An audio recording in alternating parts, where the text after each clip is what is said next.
আসসালামু আলাইকুম dear students, কেমন আছেন সবাই?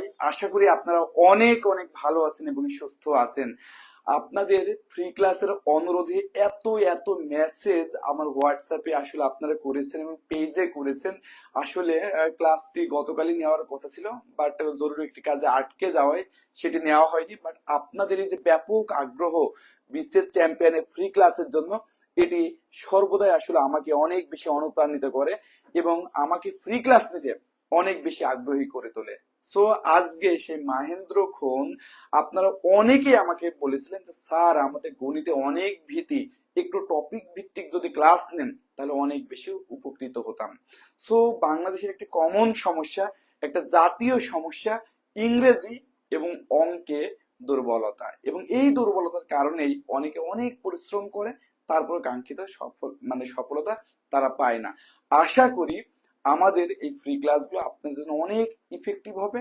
তবে শুরুতেই বলে রাখি, আমরা এই যে সংখ্যার চ্যাপ্টার 7টি শর্টকাট দেখাবো, তবে শর্টকাট গুলো দেখাবো ক্লাসের পরে। শুরুতেই আমরা সংখ্যার বেসিকটা নিয়ে আলোচনা করব, কারণ যদি আপনি বেসিক বোঝেন, শর্টকাট আপনি নিজেই বানাইতে পারবেন। সো আমরা দুটারই একটা কম্বিনেশন রাখবো যেন আপনারা উপকৃত হন। সো আপনারা যে কাজটি করবেন, একটু কাইন্ডলি লাইভটি শেয়ার করে দেবেন এবং শেয়ার ডান লিখে কমেন্ট করবেন। পাশাপাশি আপনারা যত বেশি আমাকে ইন্সপায়ার করবেন, যত বেশি আসলে আপনি এনগেজিং থাকবেন, তত বেশি কিন্তু ফ্রি ক্লাসগুলো কন্টিনিউ হবে। মানুষ তো আসলে মায়ার পরেই সবকিছু করে।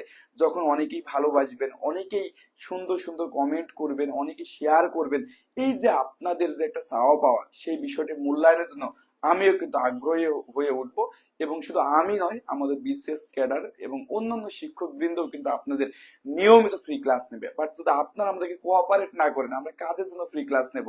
সো একটু দ্রুত কাইন্ডলি আপনার লাইভটি শেয়ার করে দিন এবং কে কোন জায়গা থেকে আমাদের লেকচারটি দেখছেন অবশ্যই কাইন্ডলি কমেন্ট করে জানাবেন, কারণ আমার এগুলো জানতে খুব ভালো লাগে যে আমাদের বিশ্বের চ্যাম্পিয়নের জ্ঞানী বিজ্ঞ ফলোয়ার গুলো কোন কোন জেলাতে অবস্থান করে, এবং বাংলাদেশের প্রতিটি জেলাতে আমাদের বিশ্বের চ্যাম্পিয়ন যে জ্ঞান ছড়িয়ে দেওয়ার যে উদ্দেশ্য নিয়ে আমাদের যাত্রা শুরু, সেই যাত্রায় আমরা কতটা সফল হয়েছি।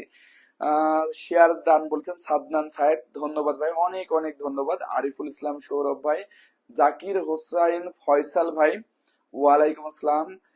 পাশাপাশি আপনার সাউন্ড ক্লিয়ার আসছে কিনা সেই বিষয়টাও কিন্তু অবশ্যই অবশ্যই কমেন্ট করে জানাবে যে সাউন্ড ক্লিয়ার আসছে কিনা এবং বোর্ডে ক্লিয়ারলি দেখা যায় কিনা, সাউন্ড ক্লিয়ার আসছে কিনা এবং বোর্ড ক্লিয়ারলি দেখা যায় কিনা। ওকে, এই বিষয়টা একটু আপনারা কাইন্ডলি কমেন্ট করে জানাবেন। আমি বেশি সময় নেব না, আপনারা যত বেশি আমাকে কোঅপারেট করবেন তত দ্রুত আমরা লেকচারে শুরু করবো। আমরা 150 জন আসলে যদি জয়েন করে তাহলে আমাদের লেকচারটি কন্টিনিউ করব। হ্যাঁ, অসীম কুমার পাহান ভাই নমস্কার, আমি ভালো আছি, আশা করি আপনি অনেক ভালো আছেন। শরীফুল ইসলাম থ্যাংক ইউ ভাই। মাহফুজা আক্তার ওয়ালাইকুম আসসালাম। মাইমুন আক্তার মুন ওয়ালাইকুম আসসালাম। মাহফুজা আক্তার আপু আলহামদুলিল্লাহ ভালো আছে, আপনি কেমন আছেন? আপনাকে আমি অনেক মিস করি, কারণ আপনি আমাদের একটা regular student intensive care paid ব্যাচে। সো আসলে আপনার এই যে আগ্রহ, এই বিষয়টা আমাকে খুবই আসলে ইন্সপায়ার করে এবং আপনি নিয়মিত পড়াশোনা করবেন।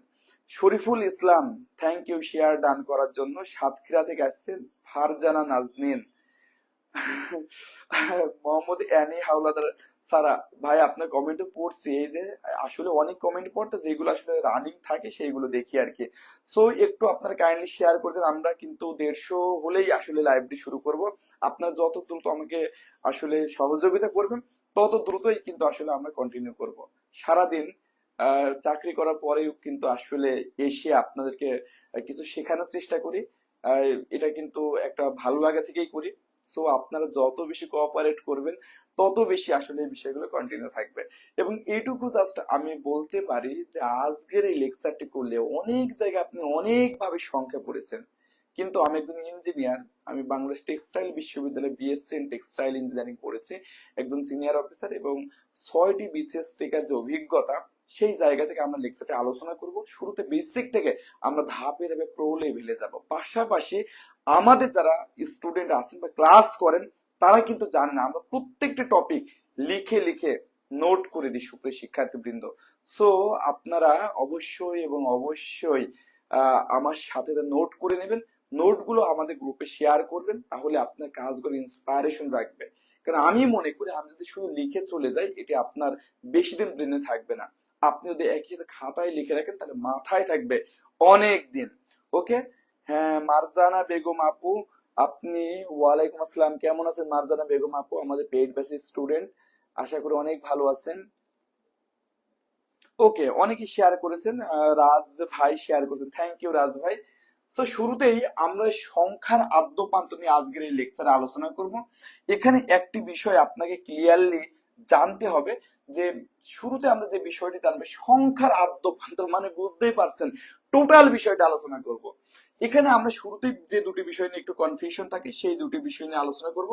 একটি জিনিসের নাম হচ্ছে সংখ্যা বলতে আলটিমেটলি কি বোঝায়, আমরা সবকিছু বুঝিয়ে আসলে বুঝিয়ে দিয়ে, এবং আরেকটি জিনিস নিয়ে আমরা আলোচনা করব অঙ্ক বলতে কি বোঝায়, সংখ্যা বলতে কি বোঝায় এবং অঙ্ক বলতে কি বোঝায়। দেখবেন আপনারা, আমরা কিন্তু সেই ক্লাস 5-6 থেকে একটা অঙ্ক করেছি, 5 অঙ্কের বৃহত্তম সংখ্যা, 6 অঙ্কের বৃহত্তম সংখ্যা, 4 অঙ্কের ক্ষুদ্রতম সংখ্যা। তাহলে এখানে কিন্তু দুইটা বিষয় ছিল, একটা জিনিস হলো সংখ্যা, আরেকটা জিনিস হলো অঙ্ক। 5 অঙ্কের বৃহত্তম সংখ্যা, তাহলে 5টা অঙ্ক আছে এবং বৃহত্তম একটা সংখ্যা আছে। সো ডিয়ার স্টুডেন্টস, সেই সংখ্যা জিনিসটা কি?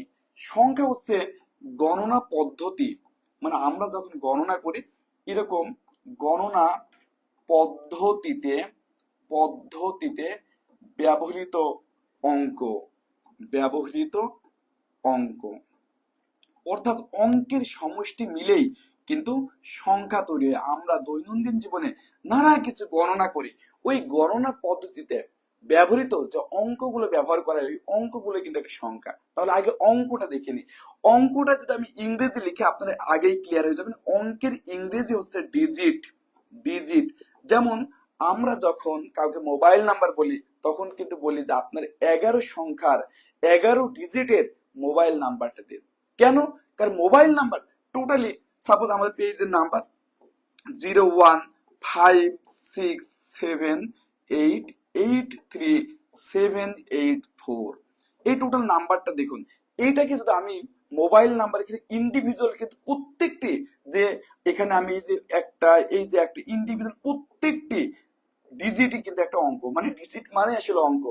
এটা কেন বলে দেওয়া হয় যে আপনার 11 ডিজিট? কারণ এখানে যেন আমি ইন্ডিভিজুয়ালি বলি, বাট আমি যদি টোটালটাকে আমি একটা যোগ করে 2, 4, 6, 8, 10 এভাবে যদি আমি বলতাম 156,78,83,784, তাহলে কিন্তু বিষয়টা কঠিন হয়ে যেত। তাহলে অঙ্ক বলতে কি? অঙ্ক বলতে ওই সমস্ত মৌলিক চিহ্নকে বোঝায়।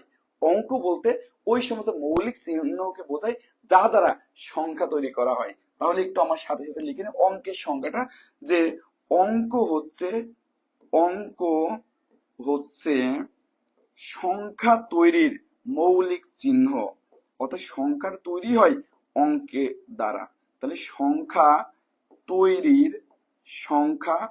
তৈরির মৌলিক চিহ্ন, মানে এই জিনিসগুলো কিন্তু ইউনিক, এগুলো কিন্তু আর অন্য কোথাও দেখা যায় না। মৌলিক চিহ্ন, এই যে সংখ্যা তৈরি করার জন্য যে মৌলিক চিহ্নগুলো ব্যবহার করা হয়, সেইগুলোই কিন্তু কি বলুন, অঙ্ক।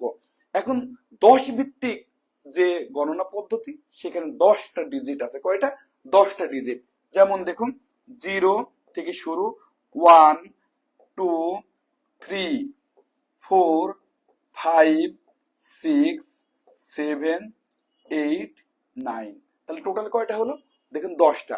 0 একটার 1 থেকে 9 পর্যন্ত। তাহলে টোটাল অঙ্ক আছে কয়টা? আমরা যে 10 ভিত্তিক যে গণনা পদ্ধতি ব্যবহার করি, এই 10 ভিত্তিক গণনা পদ্ধতি সুপ্রিয় শিক্ষার্থীবৃন্দ, টোটাল অঙ্ক আছে দেখুন 10টা। কয়টা? 10টা। অর্থাৎ 0 থেকে 9 পর্যন্ত এই যে 10টা ইন্ডিভিজুয়াল চিহ্ন, এটা একটা চিহ্ন ভাই, কারণ এটাই আমরা, এটা ম্যাথমেটিশিয়ানরা বলেছে যে ইংরেজি যারা আছে যে এটা হলে 4 হবে, এই যে চিহ্ন। এই চিহ্নগুলো, এই মৌলিক চিহ্নগুলো হচ্ছে অঙ্ক। আর এই অঙ্কগুলো যখন আমি দৈনন্দিন জীবনে ব্যবহার করি, সেটা একটা সংখ্যা। যেমন 24, এটি একটা সংখ্যা। 24 একটা কি? সংখ্যা। কারণ দেখুন গণনা পদ্ধতিতে আমি দুইটি মৌলিক অঙ্ক 2 এবং 4, এইটা কিন্তু ব্যবহার করে এইটা একটা সংখ্যা কনভার্ট করেছি। আবার যখন আমি বলছি 5 অঙ্কের বৃহত্তম সংখ্যা, দেখুন এই যেখানে আমি লিখলাম 5 অঙ্কের বৃহত্তম সংখ্যা, কারণ সংখ্যার ভিতরে 5 অঙ্কের ভিতরে সব থেকে বড় অঙ্ক হচ্ছে 9, এই জন্য এটা হচ্ছে বৃহত্তম অঙ্ক। তাহলে 5টা অঙ্ক, মানে 5টা অঙ্ক বৃহত্তম, তার মানে দেখে 5টা 9। এর ফলে আপনি যে জিনিসটা পেলেন, এই জিনিসটা হলো একটা সংখ্যা। এই জিনিসটা কি? সংখ্যা। তাহলে সংখ্যা কি? এই অঙ্কগুলোকে আসলে ব্যবহার করে সংখ্যা তৈরি করা হয়। এখন একজনকে বলতে পারেন যে ভাই, তাহলে শুধু 2 কি? শুধু 2 অঙ্ক, শুধু 2 সংখ্যা কখন হবে? শুধু 2 নরমালি এটা একটা ডিজিট, এটা একটা কি? অঙ্ক, এটা একটা কি? অঙ্ক। কিন্তু শুধু 2 কি কখনো সংখ্যা হতে পারে? শুধু 2 সংখ্যা হতে পারে যখন আপনি এভাবে লিখবেন যে 2টা মানুষ, যদি এভাবে লেখেন তখন কিন্তু আপনি গণনা করতেছেন। এরপর যদি আপনি বলেন 2টা ঘর, হ্যাঁ, এরকম যখন আপনি 2 এর সাথে কোনো একটা জিনিস লিখতেছেন তখন এই দুটাও কিন্তু সংখ্যা হয়ে যাবে। আর যদি শুধু 2 লেখেন তাহলে এটা অঙ্ক, 20 লিখলে এটা একটা সংখ্যা। এই 20 এর কয়টা অঙ্ক ব্যবহার করতে? 2টা অঙ্ক, একটা 2 একটা 0। আশা করি আপনারা এই পর্যন্ত বেসিকটা ক্লিয়ার। সুপ্রিয় শিক্ষার্থী, কিন্তু এই বেসিকটা জানা খুবই জরুরি যে সংখ্যা এবং অঙ্ককে আমরা অনেকে এক মনে করি, বাট অঙ্ক মানে ডিজিট। 0 থেকে 9 পর্যন্ত এই 10টি 10 ভিত্তিক গণনা পদ্ধতি, 10টি অঙ্ক রয়েছে।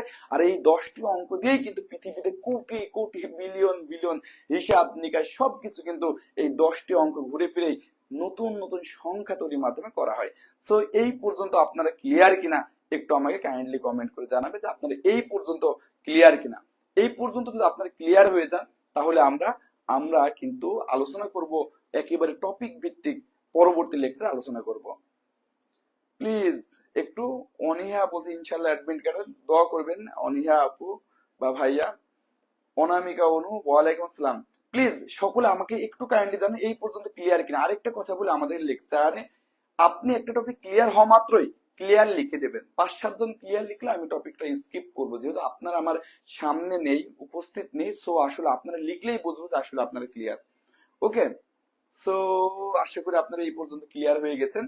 এখন আমরা আলোচনা করব একেবারে ধারাবাহিক ভাবে এই যে সংখ্যার বিস্তারিত নিয়ে। আমি বারংবার বলছি, আমরা 30 থেকে 35 মিনিট সংখ্যার বেসিকটা শিখবো। বেসিক না শিখলে অঙ্কের দুর্বলতা কখনো কাটবে না। আবার যারা শর্টকাট পছন্দ করেন তাদের জন্য আমি আজকে 7টি শর্টকাট শেখাবো। অর্থাৎ সংখ্যার চ্যাপ্টারে টোটাল শর্টকাট আছে 7টা, আমি 7টাই আপনাদেরকে শেখাবো। ওকে, এখন হ্যাঁ, অনেকেই ক্লিয়ার লিখেছে। জেসমিন নাহার লিখেছে, মোহাম্মদ আনাস রাজু লিখেছে, মাহফুজা আক্তার, মাইমুন আক্তার মৌন, অনামিকা অনু, কামরুন নাহার সহ অনেকেই, মুস্তাহিদ আজম ভাই সহ অনেকেই ক্লিয়ার লিখেছে। Thank you. সো এখন আমরা যে বিষয়টা আলোচনা করব, এই সংখ্যার প্রকারভেদ আলোচনা করব। এবং এই প্রকারভেদ থেকে কিন্তু অনেক সময়, বিশেষ করে প্রাইমারি নিবন্ধন বা 11 থেকে 20 গ্রেডের চাকরি পরীক্ষায় প্রশ্ন আসে। তো সংখ্যা হাজার হাজার প্রকার আছে, বাট আমরা প্রধানত সংখ্যা আলোচনা করব। প্রধানত অনেক প্রকারের, নানা প্রকারের সংখ্যা রয়েছে, আমি সবগুলো আলোচনা করব। বাট প্রধানত সংখ্যা 2 প্রকার। একদম যদি আপনাকে বলি প্রধানত মেইনলি সংখ্যা কত প্রকার, তাহলে সেই সংখ্যাটা 2 প্রকার। আপনারা আমার সাথে অবশ্যই নোট করে নেবেন। একটির নাম হচ্ছে বাস্তব সংখ্যা। একটির নাম কি? বাস্তব সংখ্যা। বাস্তব সংখ্যাকে ইংরেজিতে বলে রিয়েল নাম্বার, এবং এর প্রতীক হচ্ছে আর। বাস্তব সংখ্যা বা কি? Real number. 2 নম্বর যে বিষয়টি সেটা হচ্ছে বাস্তব, তাহলে আরেকটি হচ্ছে অবাস্তব সংখ্যা। কি সংখ্যা? অবাস্তব সংখ্যা। তবে কোথাও কোথাও অবাস্তব না বলে, বিশেষ করে উচ্চ মাধ্যমিকে এটিকে জটিল সংখ্যা বলা হয়। জটিল সংখ্যা। আবার কোথাও কোথাও জটিল নয়, এখানে কাল্পনিক সংখ্যা বলা হয়। কাল্পনিক সংখ্যা। সো যাহা অবাস্তব সংখ্যা তাহাই জটিল সংখ্যা এবং তাহাই কাল্পনিক সংখ্যা। তাহলে যদি অবাস্তব হয় তাহলে হবে আনরিয়েল। জটিল সংখ্যা, এইটা টার্মটা ইউজ করে কমপ্লেক্স নাম্বার হিসাবে। কি হিসাবে? কমপ্লেক্স নাম্বার হিসাবে এই জটিল সংখ্যার কনসেপ্টটি ইউজ করা হয়। কাল্পনিক মানে ইমাজিনারি, অর্থাৎ এটা কল্পনা করা হয়। ইমাজিন, হ্যাঁ, তাহলে imaginary, imaginary number, imaginary number. এবং এই ইমাজিনারি নাম্বারকে সংক্ষেপ কি লেখা যায়? আই। এই যে জটিল সংখ্যা, এই জটিল সংখ্যা কিন্তু প্রকাশই করা হয় আই দ্বারা। কি দ্বারা? আই দ্বারা। কারণ আই মানে ইমাজিনারি নাম্বার। আই মানে কি? Imaginary number. সো সেই আই দিয়ে কিন্তু এই জটিল সংখ্যাকে কিন্তু কল্পনা করাই সুপ্রিয় শিক্ষার্থীবৃন্দ। এই জন্য যদি কোনো সংখ্যার পাশে যদি এমন লেখা থাকে যে 5i, তাহলে বুঝতে হবে এই সংখ্যাটি একটা জটিল সংখ্যা, এই সংখ্যাটিকে একটা জটিল সংখ্যা। আমরা জটিল সংখ্যা আরো বিস্তারিত আলোচনা করব এই বিষয়টি। আমি অনিয়া আপু বাংলাদেশ টেক্সটাইল বিশ্ববিদ্যালয়ে বিএসসি ইন টেক্সটাইল ইঞ্জিনিয়ারিং পড়েছি, বুটেক্সে, যেটাকে তেজগাঁও টেক্সটাইল নামে অনেকে চেনে। হ্যাঁ, তাহলে আমরা যে কথা বলছিলাম যে এই যে বিষয়টি আমরা আরো ডিটেল আলোচনা করবো। আমি জাস্ট প্রকারভেদে আছি যে সংখ্যা প্রধানত দুই প্রকার। প্রধানত ভিতরে প্রথম যেটা তার নাম বাস্তব সংখ্যা বা রিয়েল নাম্বার, আরেকটা হচ্ছে অবাস্তব সংখ্যা, যেটি অবাস্তব সংখ্যা সেটি জটিল সংখ্যা, তাকেই বলা হয় কাল্পনিক সংখ্যা। এবং জটিল সংখ্যাকে ইংরেজিতে কমপ্লেক্স নাম্বার বলে, কাল্পনিক সংখ্যাকে ইংরেজিতে ইমাজিনারি নাম্বার বলে। ইমাজিনারি শুরুতে আই রয়েছে, এই আই দিয়েই মূলত কি প্রকাশ করা হয়, এই জটিল সংখ্যা বা বাস্তব সংখ্যা, সরি বা অবাস্তব সংখ্যা বা কাল্পনিক সংখ্যাকে প্রকাশ করা হয়। সো পরীক্ষাতে অনেক সময় আসে নিচের কোনটি অবাস্তব সংখ্যা, জটিল সংখ্যা, এবং দেখবেন 5 লেখা আছে, 4 লেখা আছে, 3 লেখা আছে, আরেকটা জায়গায় লেখা আছে এরকম 2i, তখন মনে রাখবে আই মানে কিন্তু ইমাজিনারি নাম্বার বা জটিল সংখ্যা। এই পর্যন্ত একটু ক্লিয়ার কিনা কাইন্ডলি কমেন্ট করে জানান। এটা খুবই সহজ যে আমরা জাস্ট সংখ্যার প্রকারভেদ নিয়ে আলোচনা করেছি। এখন এখন আমরা বাস্তব সংখ্যা নিয়ে বিস্তারিত আলোচনা করব যে বাস্তব সংখ্যার ভিতরে কি কি আছে, বাস্তব সংখ্যার বৈশিষ্ট্য কি। আমি এক বাক্যে একটা বাস্তব সংখ্যা চেনার সংজ্ঞা লিখে দেব, সেই সংজ্ঞাটা আপনারা মনে রাখবেন বাস্তব সংখ্যা। এই বাস্তব সংখ্যার যে একমাত্র চেনার উপায়, সেই চেনার উপায়টা লিখে দিচ্ছি, আপনারা আমার সাথে লিখে নিন।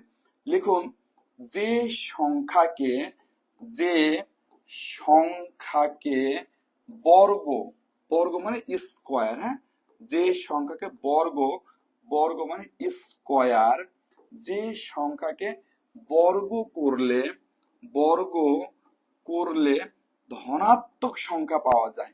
কি পাওয়া যায়? ধনাত্মক, ধনাত্মক সংখ্যা, সংখ্যা পাওয়া যায়। হ্যাঁ, যে সংখ্যাকে বর্গ করলে ধনাত্মক সংখ্যা পাওয়া যায়, ধনাত্মক সংখ্যা পাওয়া যায়, তাকে তাকে বাস্তব সংখ্যা বলে। অর্থাৎ বাস্তব সংখ্যা চিহ্নের একটাই উপায়, ওই সংখ্যাটাকে যদি বর্গ করা যায় তাহলে ওই সংখ্যাটা কি হবে, ওই সংখ্যার থেকে ধনাত্মক সংখ্যা পাবেন, তাকে বাস্তব সংখ্যা বলে। অর্থাৎ যে সংখ্যাকে বর্গ করলে ধনাত্মক সংখ্যা পাওয়া যায় সুপ্রিয় শিক্ষার্থীবৃন্দ, তাকে কি বলে, তাকে আলটিমেটলি বলে বাস্তব সংখ্যা। যেমন আপনি 5 একে যদি স্কোয়ার করেন তাহলে পাবেন 25, এটি একটি বাস্তব সংখ্যা। আপনি যদি -5 কে যদি স্কোয়ার করেন তাহলে আমরা যদি মাইনাস এর উপরে স্কোয়ার থাকলে এটা উঠে যায়, এরপরে এটাও কিন্তু পাবেন 25। আপনি যদি √3 কে স্কোয়ার করেন, আমরা যদি স্কোয়ার রুট উঠে যায় এখানে পাবেন 3। আপনি যদি 0 কে স্কোয়ার করেন তাহলে পাবেন 0। তাহলে এই সমস্ত জায়গাতে আমরা দেখলাম যে যে সংখ্যাগুলোকে স্কোয়ার করলে ধনাত্মক সংখ্যা পাওয়া যায় ওই সংখ্যাগুলো কি বলুন, বাস্তব সংখ্যা। কি সংখ্যা? বাস্তব সংখ্যা সুপ্রিয় শিক্ষার্থীবৃন্দ। কারণ এইগুলোকে স্কোয়ার যদি আমরা করি তাহলে কি পাবো, ধনাত্মক সংখ্যা পাবো। ধনাত্মক মানে পজিটিভ সংখ্যা পাবো, কোনো নেগেটিভ সংখ্যা নেই। ওকে, তাহলে এখন আমরা খুব সহজেই অবাস্তব সংখ্যাটা বের করে ফেলি।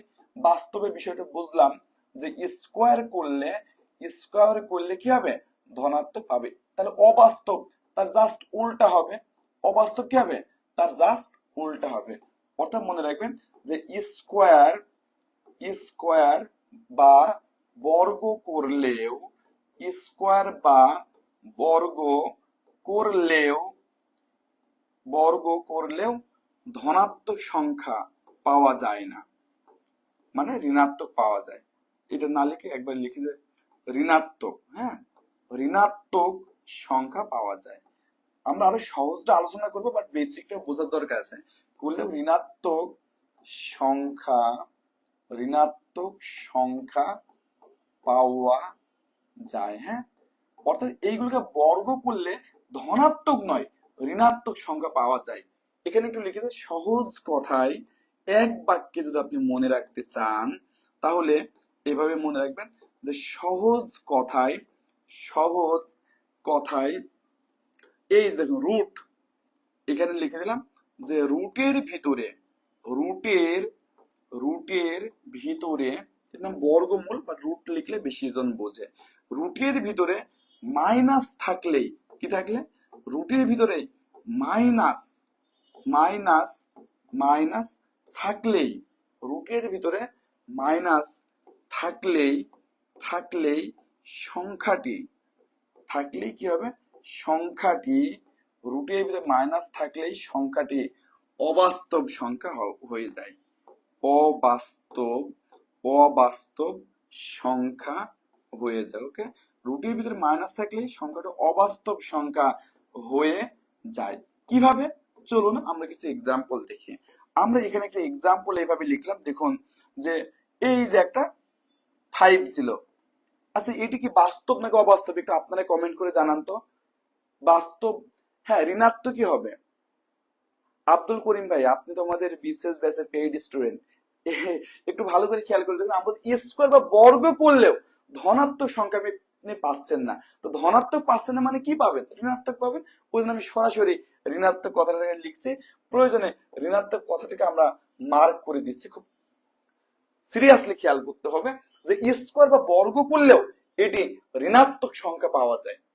তাহলে সহজ কথা, রুটের ভিতরে মাইনাস, আপনার কিছুক্ষণ আগেই দেখছিলেন যে √5, এটি কিন্তু বাস্তব সংখ্যা। কিন্তু আপনি যদি এই জায়গায় ছোট করে একটা মাইনাস বসিয়ে দেন, একটা মাইনাস বসিয়ে দেন, তাহলে কি হয়ে গেল, সহজ কথা আমি কি বলেছি, রুটের ভিতরে মাইনাস থাকলে সংখ্যাটা অবাস্তব হয়ে যাবে। তাহলে এটা একটা রুট, রুটের ভিতরে একটা সংখ্যা আছে, ওই সংখ্যার একটা মাইনাস আছে, এই মাইনাস থাকলে এই সংখ্যাটা অবাস্তব হয়ে যাবে। কারণ কি দেখুন, কারণ এই জিনিসটা কিন্তু এখন আপনি, এই জিনিসটা কিন্তু এখন আপনি বর্গ করেন, বর্গ করেন তাহলে কি হবে, বর্গ করলে যে ঘটনা ঘটবে, এই যে স্কোয়ারের রুটটা উঠে যাবে এবং এখান থেকে যাবে -5। তাহলে কি ঘটলো, আপনি বর্গ করার পরেও সেটি ধনাত্মক হলো না, সেটি কি হয়ে গেল, ঋণাত্মক সংখ্যা পেলেন। এই যে আপনি বর্গ করার পরেও একটি সংখ্যা থেকে আপনি ধনাত্মক সংখ্যা পেলেন না, এর ফলে এই সংখ্যাটা 100% এটা ইমাজিনারি নাম্বার, এটা কমপ্লেক্স নাম্বার। এই টাইপের যে অঙ্ক, সেই অঙ্কগুলো কিন্তু অনেক জায়গায় আসলে কি পরীক্ষাতে আসে। এবং এখন জটিল অঙ্ক যারা বলতেছে, বিশেষ করে 41 পরবর্তী বিসিএস এই অবাস্তব সংখ্যা থেকে বা কমপ্লেক্স বা জটিল নাম্বার থেকে প্রশ্ন আসে এবং অনেকেই বলতেছে এটা খুব কঠিন। এখান থেকে খুবই সিলি কনসেপ্ট, একটা বেসিক কনসেপ্ট থেকে প্রশ্ন হয়। সো আশা করি আপনারা এই পর্যন্ত ক্লিয়ার যে স্কোয়ার করলেও ঋণাত্মক সংখ্যা পাওয়া যায়, অর্থাৎ এই সংখ্যাটাকে আপনি স্কোয়ারও করেন তাও ঋণাত্মক পাচ্ছেন। অথবা সহজে হচ্ছে রুটের ভিতরে যদি আপনি দেখেন মাইনাস আছে, মাইনাস যুক্ত কোন সংখ্যা আছে, তাহলে ওটিও হবে অবাস্তব সংখ্যা। এখন এই অবাস্তব সংখ্যা 2-3টা কনসেপ্ট আপনাকে একটু মনে রাখতে হবে। আমি এই পেজে যেগুলো লিখবো, সর্বোচ্চ কঠিন প্রশ্ন যদি পরীক্ষাতে আসে তাহলে কি হবে, তাহলে এর ভিতর থেকে কিন্তু কমন পাবেন। ওকে, এই অবেলায় ফোটা কাশফুল, তাহলে কি হবে, এখানে মনে করতে আমরা এভাবে লিখতেছি, খুব ভালো করে খেয়াল করবেন যে এরকম একটা কনসেপ্ট আছে √-1, √-1, এই জিনিসটাকে বলে আই।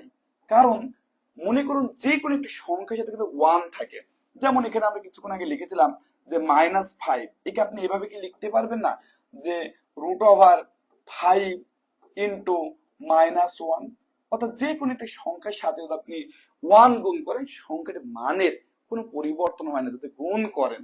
ওকে, তাহলে এই জন্য একটা জিনিস মনে রাখতে হবে, এটা একটু কেমন দেখা যাচ্ছে একটু ভালো করে লিখে, যে এইভাবে মনে রাখবে -1 অর্থাৎ √-1, ম্যাথমেটিশিয়ানরা এই জিনিসটা ভ্যালু ধরছে আই। তাহলে খুব ভালো করে খেয়াল করুন, আমি যদি আই স্কোয়ার লিখি তাহলে কি হবে, এই দিকটাকে আমি স্কোয়ার করে দিতে পারবো, তাহলে -1 কে স্কোয়ার করতে পারবেন। -1 কে স্কোয়ার করলে কি হবে, এই যে স্কোয়ারের রুটটা উঠে যাবে, সো এখানে কি থাকবে, এখান থেকে থাকবে -1। সো পরীক্ষাতে এই ভ্যালুটা অনেক সময় আসে যে আই স্কোয়ার সমান কত, এটা অনেকে মুখস্থ করে যে আই স্কোয়ার সমান -1। কারণ এইটুকু আপনি অবশ্যই অবশ্যই বেসিক কনসেপ্ট, এই লাইনটাই মূলত এই অঙ্কটা একটা বেসিক কনসেপ্ট, এই লাইনটা যে আই, আমরা যে আইটা লিখি, আই মানে কি, আই মানে √-1, আই মানে কি √-1, তাহলে আই স্কোয়ার মানে কি √-1 square, root over minus one কি স্কোয়ার করলে কত হবে? মাইনাস ওয়ান হবে। এই জন্য আই স্কোয়ার সময় সরাসরি অনেকে মুখস্থ করে মাইনাস ওয়ান। এর ফলে আপনার কি লাভ হবে? লাভ হবে পরীক্ষাতে অনেক সময় এরকম আসে যে রুট মাইনাস ফাইভ সমান কত, পরীক্ষাতে এরকম আসে, অপশনে দেখবেন ফাইভ আই আছে। তাহলে বিষয়টা কি দাঁড়ালো? কারণ আপনি তখন এইভাবে লিখতে পারেন যে এই যে রুট ফাইভ ইন্টু ইন্টু কত? Minus one. তাহলে কি দাঁড়ালো বলুন? এই যে দেখো root five into minus one, তাহলে আলটিমেটলি ঘটনাটা কি?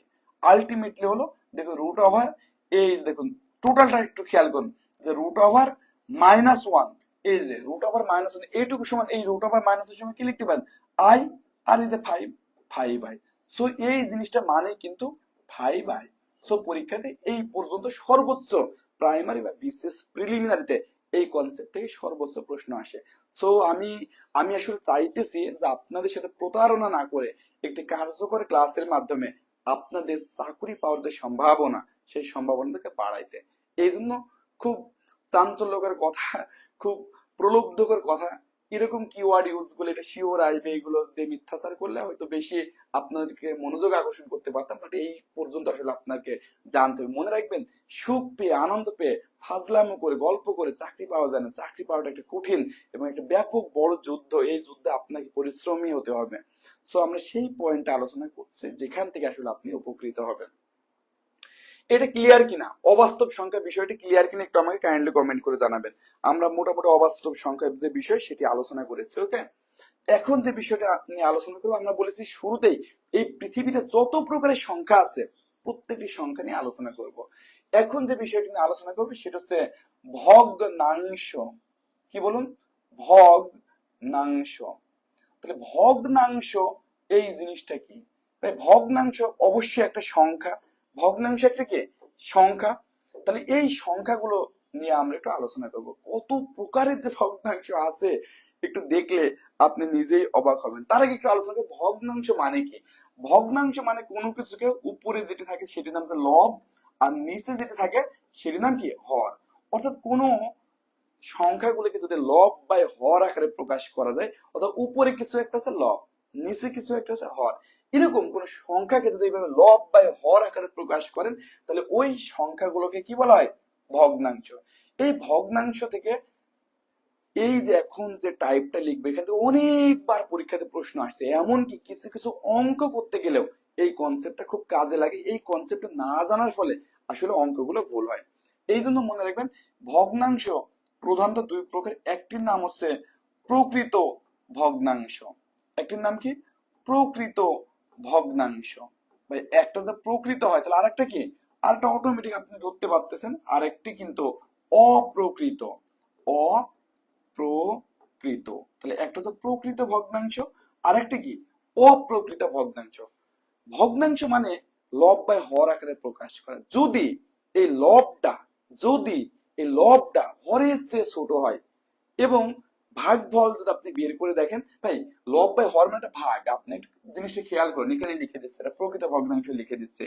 আপনি লিখলেন 1/2, তার মানে কি উপরেটা কি? উপরেটা কি লব, নিচেটা কি হর। তাহলে লব কি? ছোট, হর কি? বড়। অর্থাৎ এই যে লব ছোট হর বড়, যদি এরকম ঘটনা ঘটে আমরা একটু সংক্ষেপে লিখে দিচ্ছি যে লব হরের থেকে ছোট, লব হরের থেকে থেকে ছোট। যদি এরকম লব হরের থেকে ছোট হয় তাহলে অবশ্যই এবং অবশ্যই এদের ভাগফল একের নিচে হয়। কি হয়? এবং ভাগফল এবং ভাগফল এক এর থেকে ছোট হয়। একের থেকে কি? ছোট হয়। এই দুটি কনসেপ্ট আলটিমেটলি কাজ লাগে প্রকৃত ভগ্নাংশ চেনার জন্য। তাহলে প্রকৃত ভগ্নাংশের মেইন কনসেপ্টটা কি? যে আপনার লব ছোট হর বড়। এবং আপনি দেখেন 1 কে 2 দিয়ে ভাগ করেন কত পাবেন? 0.5। তো 0.5 কি একের চেয়ে ছোট না? তাহলে একের থেকে যদি ছোট হয়, একের থেকে যদি ছোট হয় তাহলে কি ঘটবে? সেটি কিন্তু হবে একটা প্রকৃত ভগ্নাংশ। বাট আমরা তো এইভাবে দেখবো না, আমরা মূলত এইভাবে দেখতে পাবো। এই জন্য আমাদের মনে রাখতে হবে যে প্রকৃত ভগ্নাংশ যে বিষয়টি সেটির ক্ষেত্রে লব ছোট হর বড়। তাহলে অপ্রকৃত বিষয়টি কি? অপ্রকৃত ক্ষেত্রে আপনি বলতেই পারছেন যে লব অপ্রকৃত ক্ষেত্রে বুঝতেই পারছেন লব বড় হবে এবং হর ছোট হবে, হর কি ছোট হবে। এবং বুঝতেই পারছেন এই জিনিসটা ভ্যালু একের থেকে বড় হবে। এই যে ভাগফল, কারণ কোনো কিছু বাই আকারে লিখে মানে সেটা ভাগ করা, তাহলে একের থেকে বড় হবে, একের থেকে কি বড় হবে। এরকম একের থেকে যদি বড় হয় তাহলে সেটিকে হবে অপ্রকৃত। যেমন যদি আপনি এভাবে লেখেন যে 5/2, তাহলে দেখুন তো কি হয়ে গেল, 5/2 লেখা মানে কি, এই দেখুন আপনার যে লব সেটি বড়, হর যেটি সেটি কিন্তু ছোট, তাহলে আলটিমেটলি কত হলো বলুন, 2.5, 2.5, তাহলে একের থেকে বড় হয়ে গেল ভাগফল। এরকম যদি হয় সেটা অপ্রকৃত, এবং সেক্ষেত্রে লব বড়, হর যদি আপনার বড় হয় এবং লব যদি ছোট হয় এবং ভাগফল যদি একের থেকে ছোট হয় তাহলে সেটা হবে কি প্রকৃত। একটি বিষয় মনে রাখবেন, ভাগের একটা কমন কনসেপ্ট, ভাগের একটা কমন যে কনসেপ্ট, সেই কনসেপ্ট একটু মনে রাখার একটা চিন্তা করুন। ভাগের ক্ষেত্রে সর্বদা সর্বদা আমি যেটা মনে রাখি, যে উপরে যেটা আছে এটি একটা আপেল, উপরে কি আপেল আর নিচে কি মানুষ। এইভাবে যারা একেবারে ম্যাথে দুর্বল তারা এইভাবে কল্পনা করবেন যে উপরে আপেল আর নিচে মানুষ। এবার মনে রাখবেন একটা আপেল দুইজন মানুষ, একটা আপেল যদি দুজন মানুষকে দেওয়া যায় তাহলে কি আস্তে একটা করে পাবে, পাবে না, হাফ করে পাবে। আবার এইভাবে কল্পনা করতে, পাঁচটা আপেল আছে দুইজন মানুষ, পাঁচটা আপেল দুজন মানুষ, তাহলে নিশ্চয় বেশি পাবে, একটার বেশি পাবে, সেটাকে 2.5 করে পাবে। সো কিছু কিছু ক্ষেত্রে কনসেপ্ট আপনার কাজে লাগবে যখন আপনি পাজলড হয়ে যেতে উপরে নিচে যে বড় হবে না ছোট হবে, জাস্ট আপনি দেখুন আপেল বেশি না মানুষ বেশি। যদি আপেল বেশি হয় তাহলে আপনার ভাগফল একের থেকে বেশি হবে, যদি মানুষ বেশি হয় তাহলে ভাগফল একের থেকে ছোট হবে। সো প্লিজ একটু আমাকে কাইন্ডলি কমেন্ট করে জানান এই পর্যন্ত আপনারা ক্লিয়ার কিনা, সুপ্রিয় শিক্ষার্থীবৃন্দ, এই পর্যন্ত আপনারা ক্লিয়ার কিনা। আরেকটি ভগ্নাংশ আছে, একটু এই পাশে একটু লিখে দিচ্ছে, এই পাশে একটু লিখে দিচ্ছে আরেকটি ভগ্নাংশ, এটা তোমার নতুন পেজ জেনারেট করতেছে না, সেটির নাম হচ্ছে মিশ্র ভগ্নাংশ। এর নাম কি, মিশ্র ভগ্নাংশ। এটিও সেই ছোটকাল থেকে আমরা এই মিশ্র ভগ্নাংশের কনসেপ্টে শিখে আসতেছি। মনে আছে মিশ্র ভগ্নাংশ আমরা এইভাবে পড়তাম যে 1/3 এরকম, যে একটা যদি পূর্ণ আছে তার মানে এখানে কিছু পূর্ণ সংখ্যাও আছে, আবার কিছু ভগ্নাংশও আছে, তাহলে দুই রকম জিনিসই আছে না, কিছু পূর্ণ সংখ্যাও আছে, কিছু কি আছে ভগ্নাংশ আছে। যেহেতু দুই রকম জিনিসই আছে এই জন্য এই ভগ্নাংশের নাম হচ্ছে মিশ্র ভগ্নাংশ। আরেকটা লিখে দিচ্ছি দেখুন, 2/3 এরকম, তাহলে একটা পূর্ণ একটা ভগ্নাংশ, এই জন্য মিশ্র। এবং এইগুলোকে আমরা এইভাবে ভগ্নাংশ বানাতাম কিভাবে, এইটার সাথে এটা গুণ করতাম, কি করতাম, এবং এইটার সাথে এটা যোগ করে দিতাম। মনে আছে দেখুন, 2×4, 4 আর 3 কত 7, বাই কত 2। এইভাবে কিন্তু আমরা এই মিশ্র ভগ্নাংশ গুলোকে আপনার প্রকৃত বা অপ্রকৃত ভগ্নাংশে কনভার্ট করতাম। সো এটা কেন মিশ্র, কারণ এখানে কিছু পূর্ণ সংখ্যা আছে, কিছু ভগ্নাংশ আছে। আবার এইগুলোকে পূর্ণ সংখ্যা করা কনসেপ্ট কি, মানে ভগ্নাংশ করা কনসেপ্ট কি, দেখুন 4 রেখে 4, 4 আর 3 কত 7, আর নিচে যেটা আছে সেটা আপনি লিখে দেবেন 7 বাই কত 4। সো আশা করি ভগ্নাংশ রিলেটেড এই কনসেপ্ট গুলো আপনারা অনেক বেশি উপকৃত হবেন। এখন এইটুকু যদি উপকৃত হন আপনাকে স্ক্রিনশট নিয়ে নিন। এখন আমরা পরবর্তী টপিকটা নিয়ে আলোচনা করব। ওকে, দেখুন এখন যে বিষয়টি, শুধু যে ওরকম ভগ্নাংশ আছে প্রকৃত অপ্রকৃত এরকম না, আরো নানা প্রকারের ভগ্নাংশ আছে, এবং প্রত্যেকটি ভগ্নাংশ থেকে কিন্তু পরীক্ষাতে প্রশ্ন আসে। যেমন পরীক্ষাতে প্রশ্ন আসে যে মিশ্র ভগ্নাংশ বলতে কি বোঝায়, বা এরকম আসে যে আপনার দশমিক ভগ্নাংশ, দশমিক এটি কিন্তু একটা ভগ্নাংশ, কারণ পূর্ণ সংখ্যা না মানে সেটি ভগ্নাংশ। তাহলে দেখুন দশমিক ভগ্নাংশ আছে, দশমিক যে সংখ্যা সেখানে দশমিক ভগ্নাংশ আছে, এগুলো তো পূর্ণ সংখ্যা নয়, তাই এদের ভগ্নাংশ আছে। এই দশমিক ভগ্নাংশ আবার দুই প্রকার, একটি দেখুন সসীম, সসীম মানে স মানে যার সীমা আছে, আর একটা হচ্ছে অসীম, অসীম দশমিক ভগ্নাংশ। দুটাই কিন্তু দশমিক ভগ্নাংশ, একটা হচ্ছে সসীম, একটা কি অসীম। সসীম মানে সহজ কথা, যার সীমা আছে, যার কি সীমা আছে, অর্থাৎ একটা নির্দিষ্ট লেভেল পরে ওই ভগ্নাংশটি থেমে যাবে। আর অসীম মানে ধরতেই পারছেন যার সীমা নেই, মানে যার সীমা নেই। তো যার সীমা নেই মানে কি, মানে দশমিকের পরে কতটা সংখ্যা আসবে এটা সীমা নেই, আসতেই থাকে আসতেই থাকে আসতেই থাকে, চলতেই থাকে। এরকম যে ঘটনাগুলো সেগুলো হচ্ছে অসীম। তাহলে আমরা একটু এক্সাম্পল দিই। সসীম মানে একটা জিনিসকে আপনি কল্পনা করুন, আপনি এইভাবে সাপোজ ভাগ করুন, যে 3 কে 2 দিয়ে আপনি যদি ভাগ করেন, তাহলে এইভাবে কিন্তু আপনি যদি ভাগ করেন যে 2 একে কত, 2 হাতে থাকলে 1 আর যায় না, এখানে এই কারণে আমরা একটা কি দশমিক নিই, এরপর এখানে একটা 0 বসিয়ে দিই, 5 দুগুণে কত, 10। তো একটা সহজ একটা কনসেপ্ট দেখলাম, যে দশমিক আসলো কিন্তু সেটা কিন্তু থেমে গেল, অথবা একটা সংখ্যা দেখায় 2 পয়েন্ট এরকম আসলো 475 এরকম একটা সংখ্যা, অথবা এরকম একটা সংখ্যা 2.3458910 এই পর্যন্ত আসলো, এরপর দেখবেন যে আর নেই। অর্থাৎ দশমিক আছে ঠিক আছে, বাট দশমিকের পরে যেগুলো আছে এগুলো একটা সীমা আছে, একটা নির্দিষ্ট লেভেলে পরে এগুলো থেমে যায়। এটির নাম কি বলুন? এটির নাম কিন্তু সসীম দশমিক ভগ্নাংশ। আর অসীম দশমিক ভগ্নাংশ যার সীমা নেই, যার কি সীমা নেই, অর্থাৎ দশমিকের পরে অঙ্ক আসতেই থাকবে আসতেই থাকবে, আপনি যত ভাগ করবেন তত আসবে, কখনোই শেষ হবে না। যদি এরকম কিছু হয় সেটা হচ্ছে অসীম। এই অসীম আবার দুই প্রকার। অসীম আবার কি দুই প্রকার।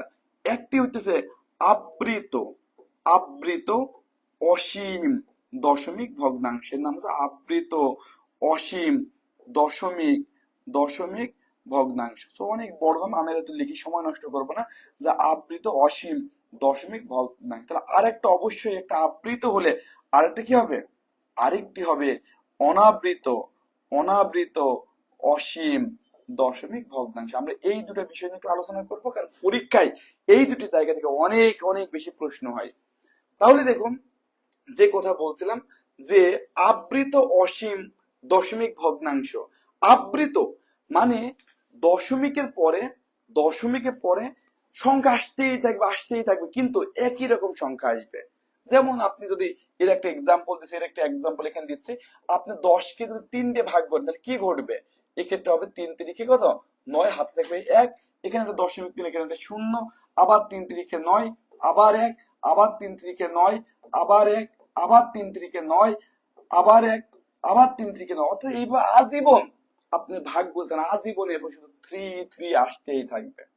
অর্থাৎ দশমিকের পরে যে সংখ্যাটা আছে সেই সংখ্যাগুলো কি হয় দেখুন, রিপিট হচ্ছে, একই জিনিস আসছে। আবার কখনো এরকম আসতে পারে, যে এরকম আসতে পারে 2.405 405 এরকম ভাবেও কিন্তু আসতে পারে। অর্থাৎ একই রকমের সংখ্যা রিপিট আসবে।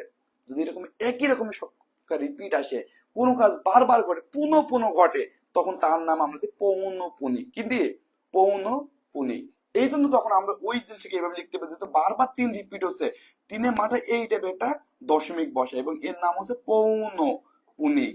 পৌনঃপুনিক এর বাংলায় হচ্ছে যে জিনিস বারবার ঘটতেছে, পুনঃ পুনঃ আবির্ভাব, এই জন্য এর নাম হচ্ছে পৌনঃপুনিক। ওকে, অর্থাৎ এই জিনিসটা আবৃত অসীম দশমিক ভগ্নাংশ। দশমিক আছে, অসীম মাত্রায় আছে, কিন্তু রিপিট আছে। ওকে, আরেকটা কনসেপ্ট যদি আমরা দেখি, সেটা একটু আমরা নেক্সট পেজে দেখি, যে অনাবৃত, অনাবৃত যে অসীম দশমিক ভগ্নাংশের কথা আমরা বলছিলাম, অনাবৃত, যেমন এটার একটা কমন এক্সাম্পল হচ্ছে পায়ের মান 22/7। আমরা পায়ের মান কত পাই,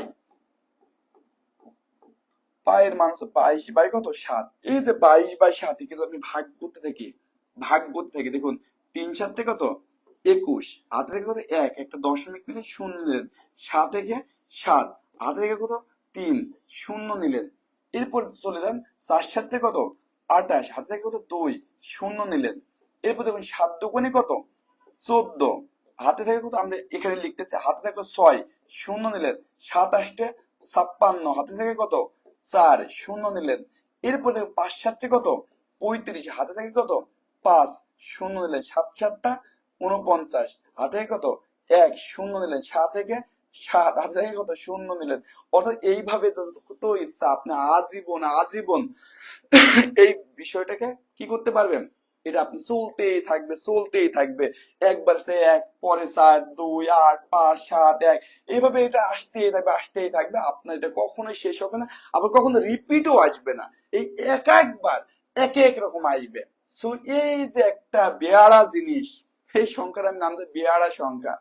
এই যে একটা বেয়ারা সংখ্যা, যে সংখ্যাতে আপনি ভাগ করছেন অসীম পর্যন্ত যাচ্ছে বা রিপিটেশনে নেই, এরই নাম কিন্তু অনাবৃত অসীম দশমিক ভগ্নাংশ। এই পর্যন্ত আপনারা ক্লিয়ার কিনা একটু আমাকে কাইন্ডলি কমেন্ট করে জানাবেন যে সসীম অসীম, এবং এই পর্যন্ত আপনারা স্ক্রিনশট নিয়ে নিন, তাহলে আমরা পরবর্তী যে কনসেপ্ট সেই কনসেপ্টে চলে যাবো। জাস্ট আপনারা একটু কাইন্ডলি কমেন্ট করে জানান যে এই পর্যন্ত আপনারা ক্লিয়ার কিনা।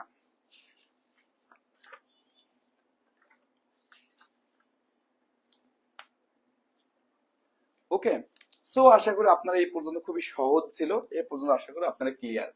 এখন আমরা যে বিষয়টি নিয়ে আলোচনা করব সব থেকে টপ রেটেড এবং আমরা দৈনন্দিন জীবনে যে সংখ্যাগুলো ইউজ করি তার নাম হচ্ছে স্বাভাবিক।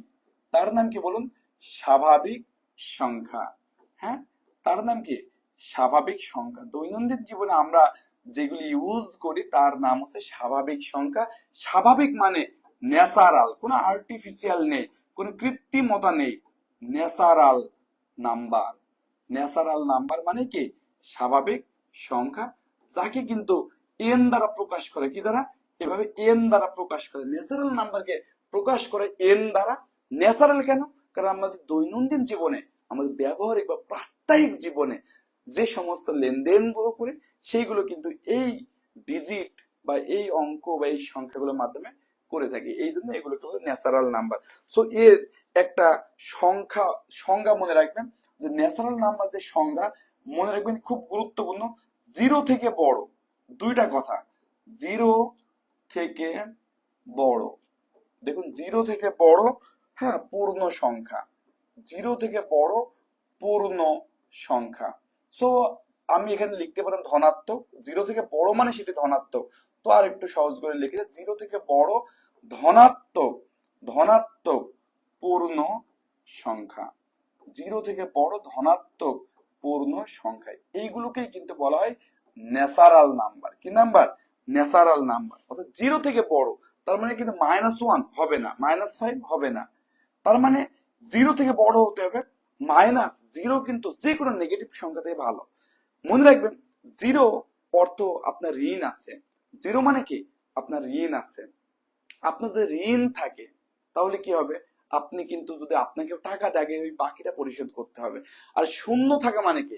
অন্তত আপনার কাছে টাকা না থাকলে আপনার ঋণ নেই। এই জন্য মাইনাস সংখ্যা যতই বড় হোক সেটা ছোট সংখ্যা। -100 থেকে জিরো বড়। অনেকে ভাববে 100 কত বড় সংখ্যা? ভাই, 100 মাইনাস আছেন মানে আপনাকে কেউ যখন 100 টাকা দেয়, ওই টাকাটা আসার ফলে আপনি আলটিমেটলি তখন শূন্য হবেন। ওকে, সো মাইনাস সংখ্যা জিরো থেকে কি ছোট। তাহলে 0, 1, 2, 3, 4 এভাবে কিন্তু চলতে থাকবে। আপনি চাইলে 2.5 এটি কিন্তু হবে না, এটি দশমিক সংখ্যা, এটি কিন্তু স্বাভাবিক সংখ্যা নয়। কারণ স্বাভাবিক সংখ্যা ক্ষেত্রে এই দুটি কন্ডিশন আপনি মনে রাখতে হবে। জিরো থেকে বড় হতে হবে এবং ধনাত্মক হতে হবে এবং পূর্ণ সংখ্যা হতে হবে। একটু আমাকে এটুকু ক্লিয়ার কিনা একটু বলুন তো, যে স্বাভাবিক সংখ্যা যে কনসেপ্ট সেই কনসেপ্টটা ক্লিয়ার কিনা। এখন এই স্বাভাবিক সংখ্যা আবার দুই প্রকার। দেখুন, স্বাভাবিক সংখ্যা আবার কি দুই প্রকার। স্বাভাবিক সংখ্যার ভিতর হতে পারে মৌলিক সংখ্যা, হতে পারে কি? স্বাভাবিক সংখ্যার ভিতর হতে পারে মৌলিক সংখ্যা, মৌলিক সংখ্যা, মৌলিক স্বাভাবিক সংখ্যা। আবার এটা হতে পারে যৌগিক সংখ্যা। কি সংখ্যা? যৌগিক সংখ্যা। স্বাভাবিক সংখ্যা কিন্তু এরা স্বাভাবিক সংখ্যার ভিতর পড়ে। আবার এই স্বাভাবিক সংখ্যার ভিতর হতে পারে জোড় সংখ্যা। কি সংখ্যা? জোড় সংখ্যা। এটি কিন্তু স্বাভাবিক সংখ্যার একটা ক্লাসিফিকেশন। স্বাভাবিক সংখ্যা, জোড় সংখ্যা। আবার হতে পারে বিজোড় সংখ্যা। জোড় সংখ্যা কি? যাকে 2 দিয়ে ভাগ করলে কি পাওয়া যায়? ধনাত্মক পূর্ণ সংখ্যা পাওয়া যায়। সো এই স্বাভাবিক সংখ্যার ভিতরে সব থেকে গুরুত্বপূর্ণ যে টপিক, যে আলোচনা, সেই আলোচনাটির নাম হচ্ছে কি বলুন? সেই আলোচনাটির নাম হচ্ছে মৌলিক সংখ্যা। কি বলুন? মৌলিক সংখ্যা। সুপ্রিয় শিক্ষার্থীবৃন্দ, আপনারা একটু আমাকে কাইন্ডলি কমেন্ট করে জানান যে আপনারা ক্লিয়ার কিনা বিষয়টি, যে স্বাভাবিক যে সংখ্যা সেই সংখ্যাটির বিষয়টি ক্লিয়ার কিনা। যে স্বাভাবিক সংখ্যা জিরো থেকে বড় ধনাত্মক পূর্ণ সংখ্যা, এটি দুই প্রকার, মৌলিক এবং যৌগিক। আবার এটা আরো দুই প্রকার, জোড় সংখ্যা এবং বিজোড় সংখ্যা। জোড় তো আমরা বিষয়টি জানি, জোড়ের বিষয়টি কি। মৌলিক সংখ্যার বিষয়টি নিয়ে আমরা আলোচনা করব, কারণ পরীক্ষাতে মৌলিক সংখ্যা অনেক বেশি আসে। হ্যাঁ, সো একটু আমাকে কাইন্ডলি কমেন্ট করে জানাবেন যে আপনারা এই পর্যন্ত ক্লিয়ার কিনা। ক্লিয়ার যদি হয়ে যান তাহলে আমরা এখন একটু হেডলাইন দেব, যে মৌলিক সংখ্যা। হ্যাঁ, এখন আমি একটু হেডলাইন দেবো, কি বলুন?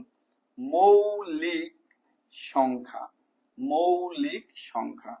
ওকে, এটা হচ্ছে এখন আমাদের হেডলাইন, যে মৌলিক সংখ্যা নিয়ে আমরা আলোচনা করবো। পরীক্ষাতে বারংবার, হ্যাঁ বৃষ্টি চৌধুরী লিখেছে ক্লিয়ার, অনেক অনেক প্রশ্ন এসেছে যে মৌলিক সংখ্যা জিনিসটা কি, এখান থেকে অনেক বেশি প্রশ্ন আসছে।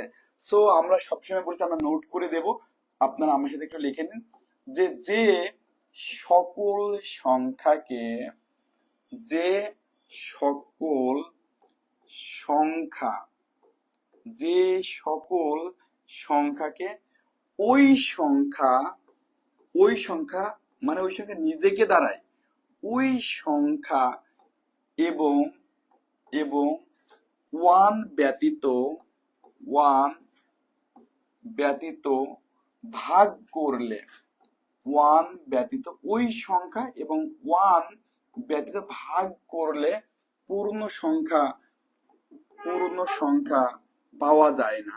অর্থাৎ শুধুমাত্র ওই সংখ্যা এবং ওয়ান দিয়ে ভাগ করলে পূর্ণ সংখ্যা পাওয়া যায়, বাট এইগুলো ব্যতীত, জিরো এবং ওই সংখ্যা এবং ওয়ান ব্যতীত অন্য কোনো কিছুতে ভাগ করলে পূর্ণ সংখ্যা পাওয়া যায় না, পূর্ণ সংখ্যা পাওয়া যায় না, যায় না, তাকে মৌলিক সংখ্যা বলে।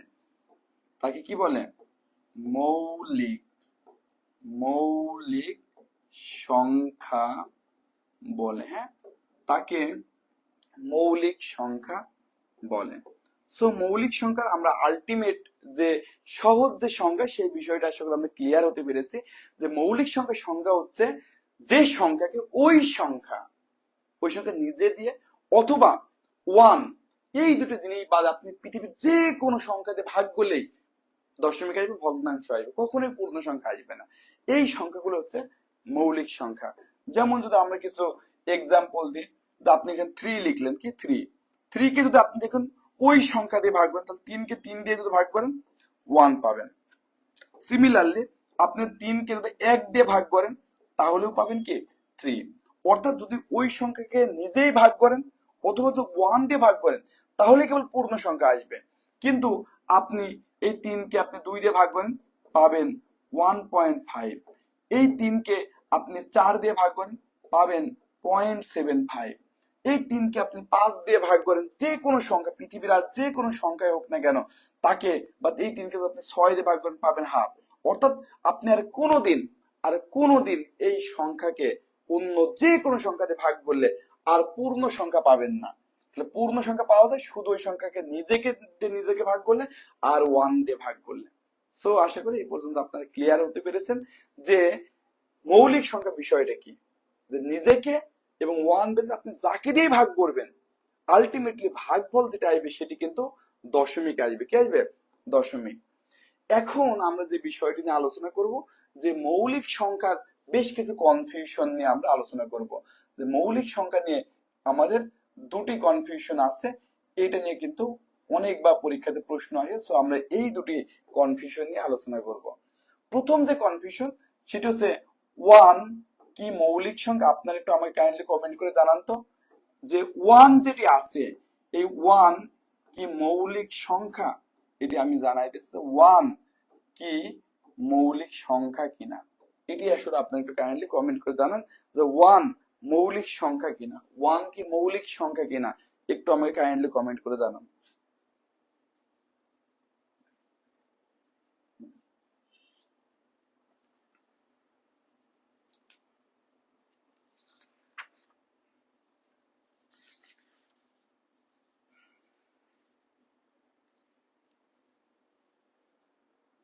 দেখি কেউ আপনারা একটু লিখুন যে 1 এটা কি মৌলিক সংখ্যা কিনা, 1 কি মৌলিক সংখ্যা কিনা।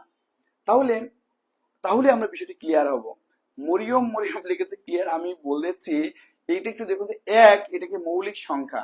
মোহাম্মদ আনাস রাজু বলছে না, সাজিদুর রহমান অন্তর্ভুক্ত বলছে না, নাহিদ আক্তার আপু বলছে না, এবং ইমরান তালুকদার অনেকেই বলছে না। কারণ 1 কেন মৌলিক সংখ্যা নয়? কারণ মৌলিক সংখ্যা হওয়ার কন্ডিশন দুইটা। কয়টা? দুইটা। যদি আমি 1 কে ওই সংখ্যা নিজে দিয়ে ভাগ করি তাহলে 1 পাবো, আবার 1 কে যদি আমি 1 দিয়ে ভাগ করি তাহলে আমি 1 পাচ্ছি। তাহলে আমাদের দুইটিতে শর্ত, কোন শর্তে যে আমি এটা লিখছি এটা ধরা যায় না। কারণ ওই সংখ্যা দিয়ে যে সংখ্যা তাকে যদি ওই সেম সংখ্যা দিয়ে ভাগ করি, এটাও বোঝা যাচ্ছে না যে ওইটা করছে কিনা, অথবা এইটাও ধরা যাইতেছে না যে 1 কে বা যে কোনো সংখ্যা 1 দিয়ে ভাগ করছে কিনা। যেহেতু এই বিষয়টি ক্লিয়ার হওয়া যায় না, দুটি শর্তের ভিতরে একটু গোলমাল পাকিয়ে যায়, তাই 1 মৌলিক সংখ্যা নয়। তাহলে অ্যান্সার কি হবে? অ্যান্সার হবে নো, অর্থাৎ 1 কিন্তু মৌলিক সংখ্যা নয়। সো যারা যারা নো বলেছেন তাদের সকলের উত্তর সঠিক হয়েছে।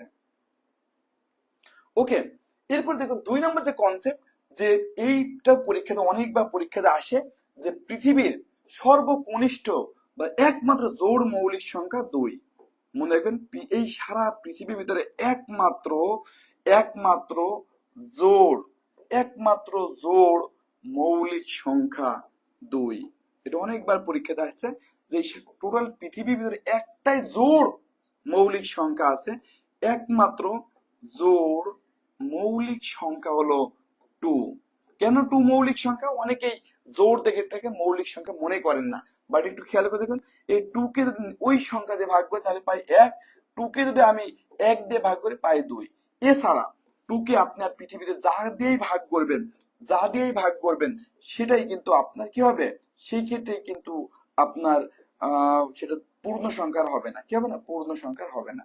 সো আশা করি আপনারা এই বিষয়টুকু, এখান থেকে অনেক অনেক পরীক্ষাতে প্রশ্ন আসে যে এই পৃথিবীর একমাত্র জোড় মৌলিক সংখ্যা কত? 2 বা 2 যেটা জোড় সংখ্যা বলে সারা অনেকবার এই পরীক্ষায় এই প্রশ্নটি করে। সো আশা করি এই দুটি বিষয় ক্লিয়ার। এখন আর যে যে প্রশ্ন আসে মৌলিক সংখ্যা থেকে, এই প্রশ্নগুলো আসে যে 1 থেকে, এই লিস্টটা একটু আপনার মনে রাখবেন, এই লিস্টটা একটু মুখস্থ রাখবেন, কারণ অনেকগুলো বের করা যায় না, কঠিন হয়ে যায়। 1 থেকে 100 পর্যন্ত কতটি মৌলিক সংখ্যা আছে? 101 থেকে 101 থেকে 200 পর্যন্ত, 200 পর্যন্ত কতটি মৌলিক সংখ্যা আছে? 201 থেকে 300 পর্যন্ত কতটি মৌলিক সংখ্যা আছে?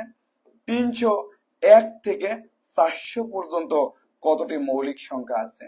এবং 401 থেকে 500 পর্যন্ত কতটি মৌলিক সংখ্যা আছে? এই পর্যন্ত জানলেই চলবে, যত প্রশ্ন যতই কঠিন হোক আপনি এগুলো পারবেন। হ্যাঁ, সো আপনারা একটু কাইন্ডলি এই পর্যন্ত একটু দেখুন যে এই পর্যন্ত আপনারা ক্লিয়ার কিনা। আমি এই সংখ্যাগুলো একটু লিখে দেবো। আমরা 1 থেকে 100 পর্যন্ত এটা অনেকেই জানি, কিন্তু অনেক সময় টোটালি 1 থেকে 500 পর্যন্ত চেয়ে ফেলে, অনেক সময় 101 থেকে 200 পর্যন্ত চেয়ে ফেলে। স্যার একটু আপডেট হয়ে গেছে। ওকে, সো এখন এগুলো একটু আসে। সো মনে রাখবেন এই ক্ষেত্রে আছে 25টি, কতটি? 25টি। এখানে আছে কিন্তু 21টি, কতটি? 21। এখানে আছে দেখুন খুব সহজ 16টি, এক্ষেত্রেও কিন্তু 16টি, এবং এখানে কিন্তু 17টি। সো আপনি খুব ইজিলি এগুলো মুখস্থ রাখতে পারবেন, মনে রাখতে পারবেন, খুবই ইজিলি কিন্তু মনে রাখতে পারবেন। দেখুন 1 থেকে 100 পর্যন্ত 25টি, এটা বারংবার পরীক্ষাতে আসে, বাট এটা সকলেই পারে। বাট পরে দেখুন 21টি আছে, এরপরে আছে কতটি? 201 থেকে 300 পর্যন্ত 16টি, আবার 301 থেকে 400 পর্যন্ত 16টি, এবং 17টি, অর্থাৎ কাছাকাছি সংখ্যা আছে। কি আছে বলেন? কাছাকাছি সংখ্যা আছে। সো পরীক্ষাতে অনেক সময় আসে, পরীক্ষাতে আবার অনেক সময় আসে এইভাবে না আসে, টোটালটা আপনার আসে যে 1 থেকে 500 পর্যন্ত টোটাল কতটি মৌলিক সংখ্যা আছে? 1 থেকে 500 পর্যন্ত। এই সবগুলো যদি আপনি যোগ করেন তাহলে কত পাবেন? 5 আর 1 6, 6 আর 6 12, 12 আর 6 কত? 18 আর 7 25, 25 হাতে পারে 2, 3 4 5 6 7 8 9। অর্থাৎ আপনি দেখতে পেলেন 1 থেকে 500 পর্যন্ত এইগুলো যদি আমি যোগ করি তাহলে পাবেন 95টি। এটাও কিন্তু পরীক্ষাতে আসে এতগুলো, তখন ওই মুহূর্তে বের করাটা কঠিন হয়ে পড়ে। এই জন্য আপনার এই কিছু ডাটা একটু মুখস্থ রাখলে এটা আপনার জন্য অনেক বেশি সহজ হবে। ওকে, আর মনে রাখবেন 1 থেকে 1000 পর্যন্ত 168টি। সো এই চারটি আপনি হুবহু পরীক্ষাতে কমন পেতে সহায়তা করবে। একটু আমাকে কাইন্ডলি কমেন্ট করে জানান যে এই পর্যন্ত আপনারা ক্লিয়ার কিনা, এই পর্যন্ত আপনারা ক্লিয়ার কিনা।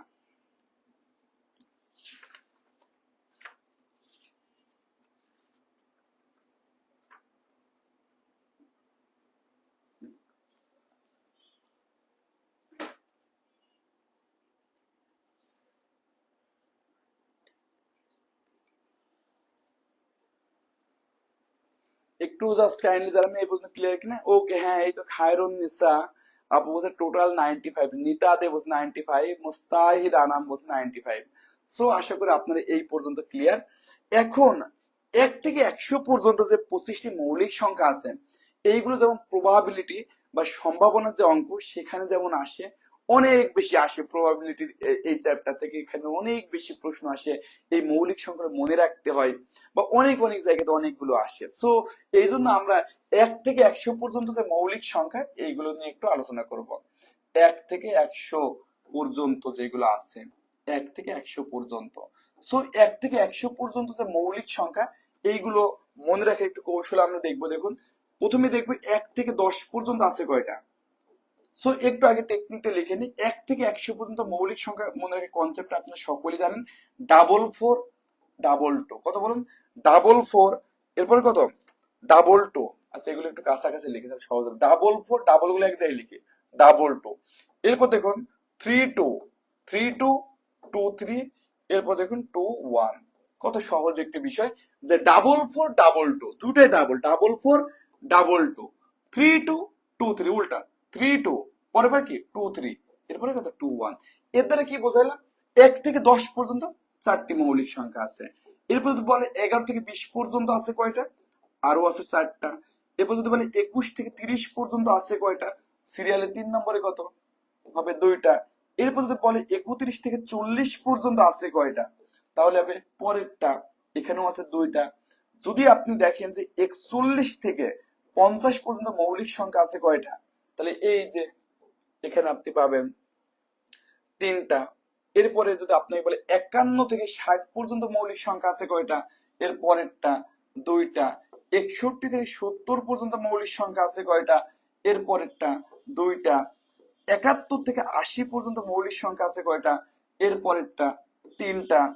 এরপরে আপনার 81 থেকে 90 পর্যন্ত মৌলিক সংখ্যা আছে কয়টা, এই দেখুন 2টা। এবং যদি বলে যে 91 থেকে 100 পর্যন্ত মৌলিক সংখ্যা আছে কয়টা, একটা। সো এই যে আছে পরীক্ষাতে, এইগুলো আপনারা অনেক অনেক বেশি ইম্পর্টেন্ট হয় সুপ্রিয় শিক্ষার্থীবৃন্দ। আপনাকে প্রবাবিলিটি সব বিভিন্ন অঙ্কে এরকম বলে দেয়, সম্ভাবনা যে অঙ্কে বলে দেয় যে 30 থেকে 60 পর্যন্ত দৈবভাবে, 30 থেকে 60 পর্যন্ত দৈবভাবে একটি সংখ্যা তোলা হলে সংখ্যাটি মৌলিক হওয়ার সম্ভাবনা কত। তখন যদি আপনি সবগুলো গুণে বের করতে যান আপনার অনেক প্যারা হয়ে যাবে। তখন আপনি দেখবেন যে 30 থেকে 60 পর্যন্ত ক্লাসে কয়টা, 2 আর 3 কত, 5, 5 আর 2 7, তাহলে দেখুন 7টা। 30 থেকে 60 পর্যন্ত যদি আপনি 30 কেও যদি কাউন্ট করেন তাহলে সংখ্যা আছে 31টা। তখন আপনি খুব সহজেই এই জিনিসের প্রবাবিলিটি বের করতে পারবেন। বাট ইন্ডিভিজুয়ালি গুনে গুনে বের করতে গেলে আপনার অনেক সময় লাগবে। সো একটু আমাকে কাইন্ডলি কমেন্ট করে জানান এই পর্যন্ত আপনারা ক্লিয়ার কিনা, যে এই যে মৌলিক সংখ্যা যে বিষয়টা আমরা আলোচনা করলাম এই পর্যন্ত ক্লিয়ার কিনা। এই পর্যন্ত ক্লিয়ার হয়ে গেলে এখন আমরা একটা অসাধারণ টপিক নিয়ে আলোচনা করব, যেটির নাম হচ্ছে মূলদ সংখ্যা এবং অমূলদ সংখ্যা। মূলদ সংখ্যা এবং কি অমূলদ সংখ্যা, এই কনসেপ্ট থেকে সে 9-10 থেকে অনেকেরই অনেক প্যারা থাকে যে ভাই কোনটা মূলদ কোনটা অমূলদ কিছুই তো বুঝতেছি না, এরকম কিন্তু অনেক প্যারা থাকে। এবং সে √2 যে একটা অমূলদ সংখ্যা আছে, এখানে এমন কেউ কি আছেন যে 9-10 এটা অনেকবার মুখস্থ করছেন, কারণ 9-10 এই প্রমাণটা কিন্তু হুবহু আসছে, বিশেষ করে আমাদের সময় যে √2 একটা অমূলদ সংখ্যা, √3 একটা অমূলদ সংখ্যা, এই যে মুখস্থ মানে করা হতো। কারণ কি স্কুলে ওই কনসেপ্টটা আসলে ওইভাবে বিল্ড করা হতো না। দ্যাটস ওয়াই আসলে এই বিষয়টা নিয়ে অনেক প্যারা হয়ে যায়। তো এবং মানে বিশেষ করে P/Q আকারে এরকম নানা ভাবে আসলে বিষয়টা বা বইতে যে ব্যাখ্যাটা দেওয়া ছিল সেটা খুব জটিল এবং ইনকমপ্লিট ছিল। এই কারণে এখানে একটা বড় সমস্যা হতো, সেই বিষয়টা নিয়ে আমরা এখন একটু আলোচনা করব। তাহলে এখানে আমরা দুটি টপিক নিয়ে আলোচনা করব। একটি টপিকের নাম হচ্ছে মূলদ আর একটা হচ্ছে অমূলদ, এগুলো খুব ইম্পর্টেন্ট। সো এখানে একটু আলোচনা করব যে মূলদ বা রেশনাল নাম্বার আর অমূলদ বা ইরেশনাল নাম্বার। একটা হচ্ছে মূলদ আর একটা কি অমূলদ। তাহলে মূলদের বিষয়টি নিয়ে আলোচনা করব। মূলদের বেশ কিছু কনসেপ্ট আছে, মূলদের বেশ কিছু কনসেপ্ট আছে, বেশ কিছু বৈশিষ্ট্য আছে। যদি এই বৈশিষ্ট্যগুলোর সাথে মিলে যায় তাহলে সেটা অবশ্যই মূলদ। তো সহজে আপনি বুঝবেন যে কোনো পূর্ণ সংখ্যা এটি কিন্তু একটা মূলদ সংখ্যা। যে কোনো পূর্ণ সংখ্যা। আপনি যে কোনো যদি পূর্ণ সংখ্যা নেন তাহলে ওই পূর্ণ সংখ্যাটা কিন্তু একটা কি মূলদ সংখ্যা। দ্বিতীয় যে বিষয়, যে কোনো ভগ্নাংশ যদি আপনি পান, যে একটা জিনিস ভগ্নাংশ আকারে আছে, ভগ্নাংশ মানে কি এখানে সসীম হতে মানে ভগ্নাংশ আকারে থাকবে, মানে এরকম যে আপনার 3/5 এরকম ভগ্নাংশ আকারে আছে, সেটি কিন্তু মূলদ সংখ্যা। যদি আপনি এরকম দেখেন যে কোনো সসীম দশমিক সংখ্যা, যেটি নিয়ে কিন্তু আমরা অলরেডি আলোচনা করেছি, যে সসীম দশমিক সংখ্যা নিয়ে অলরেডি আলোচনা করেছি। সো যে কোনো সসীম দশমিক সংখ্যা সেটি একটি মূলদ সংখ্যা। এবং আবৃত, মনে আছে যে আমরা আবৃত নিয়ে কিন্তু আলোচনা করছি, আবৃত অসীম দশমিক সংখ্যা, আবৃত অসীম দশমিক সংখ্যা যদি এরকম হয়, তো সেইগুলো কিন্তু এই 4টা ক্যারেক্টার যদি আপনি কারো ভিতরে দেখেন 4টা ক্যারেক্টার, তাহলে সেটি খুব খুব ও তাসনু বা তাবাসুম আমি তো মুখস্থ করেছি। সাজিদুর রহমান অন্তর্ব্যবস্থা এখন মূলদ অম্লদের ঝামেলা হয়। আমি জাস্ট একটা কথা বলে আপনারা মূলদ এবং অম্লদের বিষয়টি ক্লিয়ার হতে পারেন। এটা খুবই সহজ, এটা অযথা ভয় পাই আমরা। তাহলে মূলদ সংখ্যাকে যে কোনো পূর্ণ সংখ্যা, চোখ কান বুঝে এটা মূলদ সংখ্যা, এরকম ভগ্নাংশ আকারে লেখা আছে, এটা 100% মূলদ সংখ্যা। সসীম দশমিক, দশমিক কিন্তু সীমা আছে, সেটি কিন্তু আপনার কি মূলদ সংখ্যা। আবার আবৃত এবং অসীম, সেটাও কিন্তু মূলদ সংখ্যা। এখানে একটা কথা বলে আসলে ভয় দেখানো এবং ওই বিষয়টি আলটিমেটলি মানে ব্যাখ্যা করা হয় না, এই জন্যই কিন্তু আসলে আমাদের এই ভয়টা যায় না। এই বিষয়টা একটু দেখুন, যে যাকে বা যেসব সংখ্যাকে, যেসব সংখ্যাকে সংখ্যাকে এরকম লেখা থাকে পি বাই কিউ আকারে প্রকাশ করা যায়, পিউ বাই কিউ আকারে, পি বাই কিউ আকারে প্রকাশ করা যায়, কি করা যায় প্রকাশ করা যায়, প্রকাশ করা যায়, যে সমস্ত সংখ্যাকে পি বাই কিউ আকারে প্রকাশ করা যায় সেইগুলো হচ্ছে মূলদ সংখ্যা। এখন এখানেই ওই প্রবলেমটা হয় যে পি বাই কিউ জিনিসটা কি। তার আগে আমি জাস্ট একটু অমূলদের বৈশিষ্ট্যটা লিখে দিই, এটা নিয়ে আলোচনা করবে একভাবে। তাহলে দেখুন, এই একমাত্র জায়গা যেখানে, এই একমাত্র কনসেপ্ট যে জায়গাতে আপনার একটি সংখ্যা অমূলদ হতে হবে, পৃথিবীর প্রায় সকল সংখ্যায় মূলদ সংখ্যা। শুধুমাত্র আমরা একটা জিনিস নিয়ে আলোচনা করেছিলাম, মনে আছে, যে অসীম অনাবৃত, যে সংখ্যাগুলো অসীম এবং অনাবৃত দশমিক সংখ্যা, অসীম অনাবৃত দশমিক যে সংখ্যাগুলো আছে সেইগুলোই মূলত অমূলদ সংখ্যা। আরেকটি বিষয়, যে একে পি বাই কিউ আকারে প্রকাশ করা যায় না, পি বাই কিউ আকারে প্রকাশ করা যায় না, প্রকাশ করা যায় না। এবং পরীক্ষাতে এরকমও লেখা থাকে, এই যে পি এবং কিউ উভয় সহমৌলিক, এটা পড়েছেন না, যে পি এবং কিউ উভয় সহমৌলিক। আসুন ভাই, পি বাই কিউ মানে এরকম ভগ্নাংশ আকারে লেখা, যেমন এখানে আপনার আছে 3.333, অর্থাৎ এটি কিন্তু আপনি দেখতে পাচ্ছেন যে অসীম, কিন্তু এটা আবৃত, কারণ একে আমরা লিখতে পারি এরকম 3:3, এই জিনিসটা সমান কিন্তু আপনি লিখতে পারবেন 10/3, কি বলুন 10/3। অর্থাৎ আবার যদি আপনাকে এরকম দেখে, আপনি বলে 0.5 একটা দশমিক সংখ্যা, দেখুন আপনি চাইলে এই দশমিক একটু খোঁচা দিতে পারবেন, খোঁচাতে কি এখানে একটা 1 এবং তারপরে 0, এটা কিন্তু পি বাই কিউ আকার হয়েছে কিন্তু সহমৌলিক হয় নাই। পরীক্ষাতে বলে যে পি বাই কিউ আকারে প্রকাশ করা যায় না, যেখানে পি ও কিউ উভয় সহমৌলিক।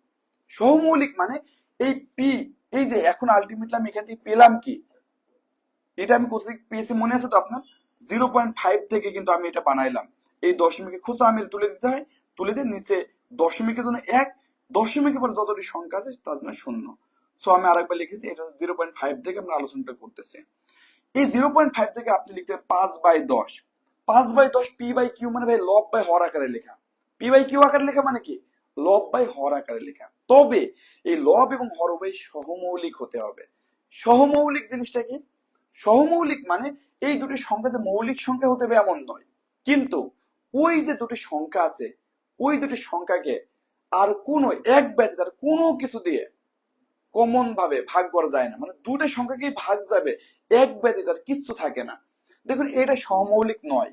কারণ কি, একটা নতুন পেজ নেই তাহলে সহজ হবে। কারণ এখন আমরা লিখেছি 5/10, আমি বলতেছি এটা সমমৌলিক নয়। এটা কোথা থেকে পাইছি? 0.5 থেকে পেয়েছি।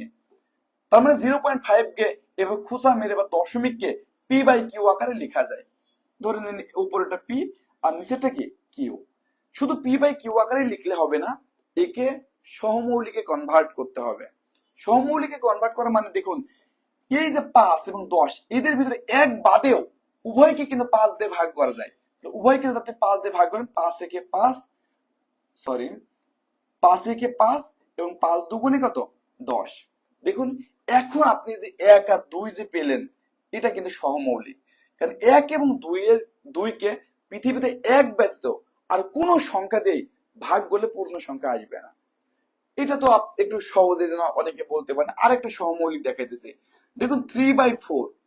দেখুন 4 কে তো ইজিলি 2 দিয়ে ভাগ করা যায়। 4 কি মৌলিক সংখ্যা? না। সহমৌলিক হওয়ার জন্য কিন্তু আপনার দুটি সংখ্যাকে মৌলিক হতে হবে না। দুটি সংখ্যাকে কি হতে হবে না? মৌলিক হতে হবে না। জাস্ট দেখবেন যে এই দুটি সংখ্যাকেই ভাগ করা যায় এরকম এক ব্যতীত আর কোন সংখ্যা আছে কিনা। দেখুন আপনি 4 কে 2 দিয়ে ভাগ করতে পারবেন, ঠিক আছে, কিন্তু 3 কে তো পারবেন না। সো একে 2 দিয়ে ভাগ করতে পারলে একে পারবেন না। সহজ কথা, এই 3/4 কে শুধুমাত্র এক ব্যতীত আর কোন সংখ্যা দিয়ে এই দুটাকেই যে ভাগ করতে পারবেন, উভয়কেই ভাগ করলে পূর্ণ সংখ্যা আসবে, এটি কখনোই ঘটবে না। এই কারণেই এই যে সহমৌলিক, এখানে লিখলাম যে POQ সহমৌলিক। কি লিখছে? সহমৌলিক। আশা করি এই সহমৌলিক কথাটি আপনারা ক্লিয়ার। p/q মানে কি? জাস্ট ভগ্নাংশ আকারে লেখা যাবে কিনা। কারণ দেখুন 0.75 যদি আমার কাছে দেওয়া থাকে, আমরা কি করতে পারি? এই খুচা আমের এটাকে তুলে দিতে পারি। এই যে দশমিকের জন্য 1, দশমিক পর দুটো সংখ্যার জন্য 2টা শূন্য। সো আলটিমেটলি এটাকে কিন্তু আমরা p/q আকারে লিখলাম, মানে লব বাই হর আকারে লিখলাম বা ভগ্নাংশ আকারে লিখলাম। কিন্তু এটি এখনো সহমৌলিক হয় নাই। কেন? একে 5 দিয়ে ভাগ করা যায়, একে 25 দিয়ে ভাগ করা যায়, এরকম অসংখ্য জিনিস দিয়ে এই 75 এবং 100 কে ভাগ করা যায়। সো আপনাকে একে সহমৌলিকে কনভার্ট করতে গেলে আপনি 25 দিয়ে ভাগ করে ফেলেন, 3/25 এবং কি 4/25। এখন এই যে 3/4 এটি কোথা থেকে পেলাম? এটি কিন্তু পেলাম এই যে 0.75 থেকে। তার মানে 0.75 একটা মূলদ সংখ্যা। কি সংখ্যা? 0.75 একটা মূলদ সংখ্যা। কারণ 0.75 আপনি যেটা পেলেন তাকে দেখুন p/q মানে লব বাই হর আকারে প্রকাশ করা যায়, কিন্তু ওই লব এবং হরটি হতে হবে সহমৌলিক। অর্থাৎ এগুলোকে ভাগ করতে করতে এমন একটা পর্যায়ে আসতে হবে বা কাটাকাটি করে এমন একটা পর্যায়ে আসতে হবে যেখানে উপরেরটা অর্থাৎ লবে এবং হরের ভিতরে এক ব্যতীত আর কোনো সংখ্যাতে ভাগ করা যাবে না। এরকম কন্ডিশনে যখন থাকবে তখন তারা সহমৌলিক হয়ে যাবে। একটু এই পর্যন্ত ক্লিয়ার কিনা একটু আমাকে জানান। আর আপনি কিচ্ছু জানা লাগবে না, এখন জাস্ট আমি একটা জিনিস বলে দেবো, এইটা বললেই আপনি ক্লিয়ার হয়ে যাবেন। আপনার কোনো প্যারা নেওয়াই লাগবে না ভাই। এখন যে জিনিসটা শেখাবো এইটা বললে আপনি এমনিতেই মানে অমূলদ সংখ্যাটা চিনতে পারবেন। আর অমূলদ গুলো যদি আপনি চিনে যান, তাহলে মূলদ গুলো চেনা কোনো বিষয় নাই। কেন? অমূলদ বাদে বাকি সকল সংখ্যা মূলদ সংখ্যা। সো একটু কাইন্ডলি ক্লিয়ার করে জানান যে এই পর্যন্ত ক্লিয়ার কিনা। তাহলে এখানে আমাদের একটা টেকনিক মনে রাখতে হবে। টেকনিক ভাই, পরীক্ষাতে আসে যে অমূলদ সংখ্যা, এর ভিতরে আমরা শুরুতেই বলেছি যে পাই, কিন্তু একটা অমূলদ সংখ্যা। দেখুন পাই, এর মান যেহেতু 3.1416, এটা চলতেই থাকে dot dot dot dot dot. হ্যাঁ, সো পাই বাদে বাকিগুলো ক্ষেত্রে কি হবে? জাস্ট একটা কনসেপ্ট এখানে, জাস্ট একটা নর্মাল কনসেপ্ট যে কোন সংখ্যাকে পরীক্ষাতে যেগুলো আসে রুট দিয়ে আসে। মনে রাখবেন রুট করার পরে যদি একটা পূর্ণ সংখ্যা মান পান, সহজ করে তাকে আমরা পূর্ণ বর্গ সংখ্যা বলি। কি বলে? পূর্ণ বর্গ সংখ্যা। যেমন 1 কে যদি আপনি রুট করেন কত পাবেন? 1ই পাবেন। কিন্তু 2 কে রুট করলে আপনি কিন্তু পূর্ণ সংখ্যা পাবেন না। তার মানে যেটাকেই আপনি রুট করলে পূর্ণ সংখ্যা পাবেন না, ওই মামুর পেটে হচ্ছে অমূলদ। ওর নামই কি? অমূলদ। আবার আপনি 3 কে রুট করেন, এরকম কোন পূর্ণ সংখ্যা পাবেন না, অমূলদ। 4 কে আপনি রুট করেন, দেখুন আপনি 2 পেলেন। এই দেখুন যে সমস্ত সংখ্যাকে রুট করলে পূর্ণ সংখ্যা পাওয়া যায় এই সংখ্যাগুলোর নাম হচ্ছে পূর্ণ বর্গ সংখ্যা, পূর্ণ বর্গ সংখ্যা। কারণ কারণ এই সমস্ত সংখ্যাগুলোকে রুট করলে পূর্ণ সংখ্যা পাওয়া যায়, এর নাম হচ্ছে পূর্ণ বর্গ সংখ্যা। চলুন এরপর আপনি √5 করলেন, √5 করলে কিছু হবে? পূর্ণ সংখ্যা পাবেন না? পাবেন না, অমূলদ। এবার √6 করেন, পূর্ণ সংখ্যা পাবেন না, অমূলদ। কি হবে? অমূলদ। এরপর মনে করেন √7 করেন, পূর্ণ সংখ্যা পাবেন না, অমূলদ। √8 করেন, পূর্ণ সংখ্যা পাবেন না, অমূলদ। √9 করেন, পূর্ণ সংখ্যা পাবেন, সো তখন এটা হবে কি? মূলদ। √10 করেন, এখানে পূর্ণ সংখ্যা পাবেন না, তাই অমূলদ। সহজ কথা, কোন একটি সংখ্যাকে, এইটাই একটা কার্যকর উপায়, পরীক্ষাতে সর্বোচ্চ 10 পর্যন্ত দেওয়া থাকে। অনেকে √10 থেকে ভাবে 10 কি একটা কিউট সংখ্যা, সুন্দর সংখ্যা, মেসির জার্সির নাম্বার 10, নেইমারের জার্সির নাম্বার 10, হ্যাঁ 10 এটা কি অমূলদ হতে পারে? এরকম মনে করে। আপনি জাস্ট দেখবেন যে রুটের ভিতরে যে সংখ্যাটা আছে এটা পূর্ণ বর্গের সংখ্যা কিনা, বা ওই জিনিসটা রুট করলে সরাসরি কোনো পূর্ণ সংখ্যা পাওয়া যায় কিনা। যদি না যায় তাহলে কি হবে? তাহলে সেটা অবশ্যই অবশ্যই অমূলদ হবে। সো এটা খুবই সিলি একটা কনসেপ্ট। তাহলে আপনারা পূর্ণ বর্গ সংখ্যা তো চিনি যে 1 স্কয়ার মানে 1, 2 স্কয়ার মানে কত? 4, 3 স্কয়ার মানে 9, 4 স্কয়ার মানে 16, 5 স্কয়ার মানে 25। এরপর দেখুন 6 স্কয়ার মানে 36, 7 স্কয়ার সমান 49, 8 স্কয়ার সমান কত? 64, 9 স্কয়ার সমান 81 এবং 10 স্কয়ার সমান কত? 100। সো 1 থেকে 100 পর্যন্ত যদি আপনি গণনা করতে থাকেন, শুধুমাত্র 1, 4, 9, 16, 25, 36, 49, 64, 81, 100 ব্যতীত বাকি যে সংখ্যার উপরে রুট থাকবে সেটি একটা অমূলদ সংখ্যা। সেটি কি? একটি অমূলদ সংখ্যা। সো আশা করি এই বিষয়টা আপনারা ক্লিয়ার কিনা একটু আমাকে জানাবেন। √5 এর মান জবাব যে নিয়ে বলতেছে, এখন আপনি ক্যালকুলেটর দিয়ে ব্যবহার করতে পারেন, অথবা আমরা এই যে এভাবে শিখছিলাম মনে আছে, এইভাবে যে জোড়া জোড়া বানায় নিতে হতো, এইভাবে এই যে জোড়া জোড়া বানিয়ে আমাদের হাতে যে এটা বর্গমূল করতে হতো, এইভাবে কি করতাম? এভাবে করতাম, করে এখানে আসতো 4, এরপর এখানে আসতাম, এরপরে কি করতাম? এখানে দেখতাম এখানে কি কি বসানো যায়, এখানে তো যায় না, তাহলে একটা দশমিক দিতাম, এই 4 এর এইখানে 2 এর ডবল 4 নিতাম, এরপর দেখতে তো এখানে আর কি কি দেওয়া যায়, এখানে দেব, এখানে দেব। অর্থাৎ আপনি অ্যাজ ইউজুয়াল যে বর্গমূল যেভাবে করতেন, বর্গমূল নির্ণয়ের যে টেকনিকটা আসলে আমরা এইভাবে ভাগ করে করে যে বের করি, এইভাবে আপনাকে মানটা বের করতে হবে। বাট দুটি জিনিসের মান একটু মনে রাখলে ভালো, কারণ এইগুলো হুবহু পরীক্ষাতে আসে। সেটা হচ্ছে √2 এর মান হচ্ছে 1.41 সামথিং, আর √3 এর মান 1.73 সামথিং। হ্যাঁ, এই দুটো মান একটু হুবহু মনে রাখতে পারেন। তাহলে আমরা একটা বিষয় একদম ক্লিয়ার হয়ে গেলাম যে অমূলদ সংখ্যা হচ্ছে ওই সমস্ত সংখ্যা, অমূলদ সংখ্যা ওই সমস্ত সংখ্যা যাদেরকে রুট করলে কি পাওয়া যায়? কোনো পূর্ণ সংখ্যা পাওয়া যায় না। অর্থাৎ পূর্ণ বর্গ সংখ্যা ব্যতীত, আমি এই কথাটা লিখেই দিই যেন আপনার একটু সহজ হয়। এবার একটু জাস্ট মনে রাখবেন যে পূর্ণ বর্গ সংখ্যা ব্যতীত, পূর্ণ বর্গ সংখ্যা ব্যতীত, পূর্ণ বর্গ সংখ্যা ব্যতীত কোন সংখ্যাকে রুট করলেই সেটা অমূলদ হয়ে যায়। কোন সংখ্যাকে, পূর্ণ বর্গ সংখ্যা ব্যতীত কোন সংখ্যাকে সংখ্যাকে রুট করলেই, রুট করলেই তা অমূলদ হয়ে যায়। এবং এই কনসেপ্টটা আপনার পরীক্ষাতে কাজে লাগবে। তা অমূলদ, অমূলদ হয়ে যায়। হ্যাঁ, তা অমূলদ হয়ে যায়। সো এই পর্যন্ত আপনারা ক্লিয়ার কিনা একটু আমাকে কাইন্ডলি কমেন্ট করে জানাবেন যে এই পর্যন্ত আপনারা ক্লিয়ার কিনা যে পূর্ণ বর্গ সংখ্যা ব্যতীত কোন সংখ্যাকে রুট করলে তা অমূলদ হয়ে যায়। এই পর্যন্ত আপনারা নীলপদ্ম, আপনাদের বর্গমূলের একটা আলাদা ক্লাস থাকবে। হ্যাঁ, সেখানে কিন্তু আমরা বর্গমূল নির্ণয় করে আপনাকে দেখাবো এবং শেখাবো। সো আপনারা হতাশ হওয়ার কোনো দরকার নেই। বর্গমূল নির্ণয় করে খুবই সহজ, জোড়ায় জোড়ায় যেতে হয় এবং এইটাকে আপনার মানে স্কোয়ার আকারে ভাগ করতে হয়। এরপর যে ভাগফলটা তাকে ডাবল করতে হয়, এরপর এখানে এমন একটা সংখ্যা বসাতে হয়, ভাগফল এমন একটা সংখ্যা বসাতে হয়, এই দুটোকে গুণ করে এখানে আসতে হয়। সো এটা তেমন কঠিন নয়, 1-2 দিন শিখলে আপনি পারবেন। এই পর্যন্ত আপনি একটু কাইন্ডলি ক্লিয়ার কিনা আমাকে একটু কাইন্ডলি কমেন্ট করে জানান যে এই যতটুকু আলোচনা করেছি ততটুকু আপনি কাইন্ডলি ক্লিয়ার কিনা। অর্থাৎ এই অমূলদ সংখ্যার এই কনসেপ্টটা এটি পরীক্ষাতে অনেক অনেকবার আসে। সো এটা খুবই গুরুত্বপূর্ণ একটি কনসেপ্ট। এইখান থেকে আপনার ধারণাটা ক্লিয়ার থাকলে খুবই ভালো হবে। এই কনসেপ্টটা থেকেই মূলত পরীক্ষাতে প্রশ্ন আসে যে এরকম দিয়ে বলে যে √11 মূলদ না অমূলদ। তো এটা যেহেতু পূর্ণবর্গের সংখ্যা নয়, 9 এবং 16 পূর্ণবর্গের সংখ্যা, এর মাঝে সকল সংখ্যা পূর্ণবর্গ নয়। এভাবে আসে √13 মূলদ না অমূলদ, √15 মূলদ বা অমূলদ, √14 মূলদ বা অমূলদ। কোনো বিষয় না, পূর্ণবর্গের সংখ্যা না এরকম সংখ্যা রুট করলে সেটা অমূলদ হয়ে যাবে।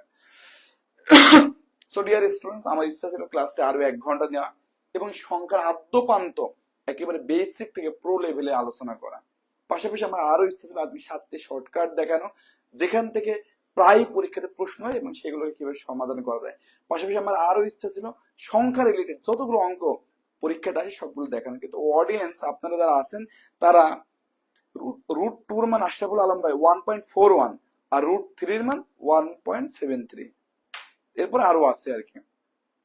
সো আপনারা যদি আমাকে কোঅপারেট করলেন না, আসলে আমি বলেছিলাম যে একটা অডিয়েন্সের যদি পিক না থাকে তাহলে ক্লাসটি একটা পর্যায়ে কন্টিনিউ করব না। এই কারণে আসলে আজকে আমরা এই টপিকটি আর আগাইতে চাইতেছি না। আমরা পরবর্তী দিন আমরা এই লেকচারটি শুরু করব এবং যদি আসলে অডিয়েন্সের পিক ভালো থাকে, যতক্ষণ ভালো থাকবে ততক্ষণ আসলে আমরা এই বিষয়টি মানে কন্টিনিউ করবো। ক্লাস কি রেগুলার হবে, কোন টাইমে হলে জানাবেন। ক্লাসগুলো আসলে রেগুলার, যেহেতু আমি চাকরি করি, আমি চিন্তা ভাবনা করছি একটা রুটিন দিয়ে দিলে হয়তো ভালো হবে। সো একটা রুটিনকে আসলে আপনার প্রোভাইড করবো আপনাদেরকে, সপ্তাহে 3 দিন বা এরকম সামথিং একটা ক্লাস রেখে, এবং বাকি দিন ফ্রি এক্সাম নেওয়ার ব্যবস্থা করবো যেন আসলে আপনারা অনেকেই ফ্রি এক্সাম গুলো দিতে পারেন, কারণ অনেকেই এক্সাম দিয়ে বিশ্বস্ত প্ল্যাটফর্ম খুঁজতে থাকেন। সো সেই ক্ষেত্রে আপনারা যেন ফ্রি এক্সাম দিতে পারেন, সেই জন্য আগামী কালই হয়তো বা আজকে আপনাদেরকে ফ্রি ক্লাস এবং ফ্রি এক্সামের রুটিন দেবো। বাট অডিয়েন্সের পিক যদি ভালো না থাকে আমরা ক্লাসটি কন্টিনিউ করবো না। সো ঠিক আছে, আমার ইচ্ছা ছিল অনেকগুলো আজকে টোটাল বিষয়টি খুব ক্লিয়ারলি আলোচনা করা সংখ্যার, কিন্তু সেই বিষয় আসলে আমরা আলোচনা আজকে আর কন্টিনিউ করলাম না।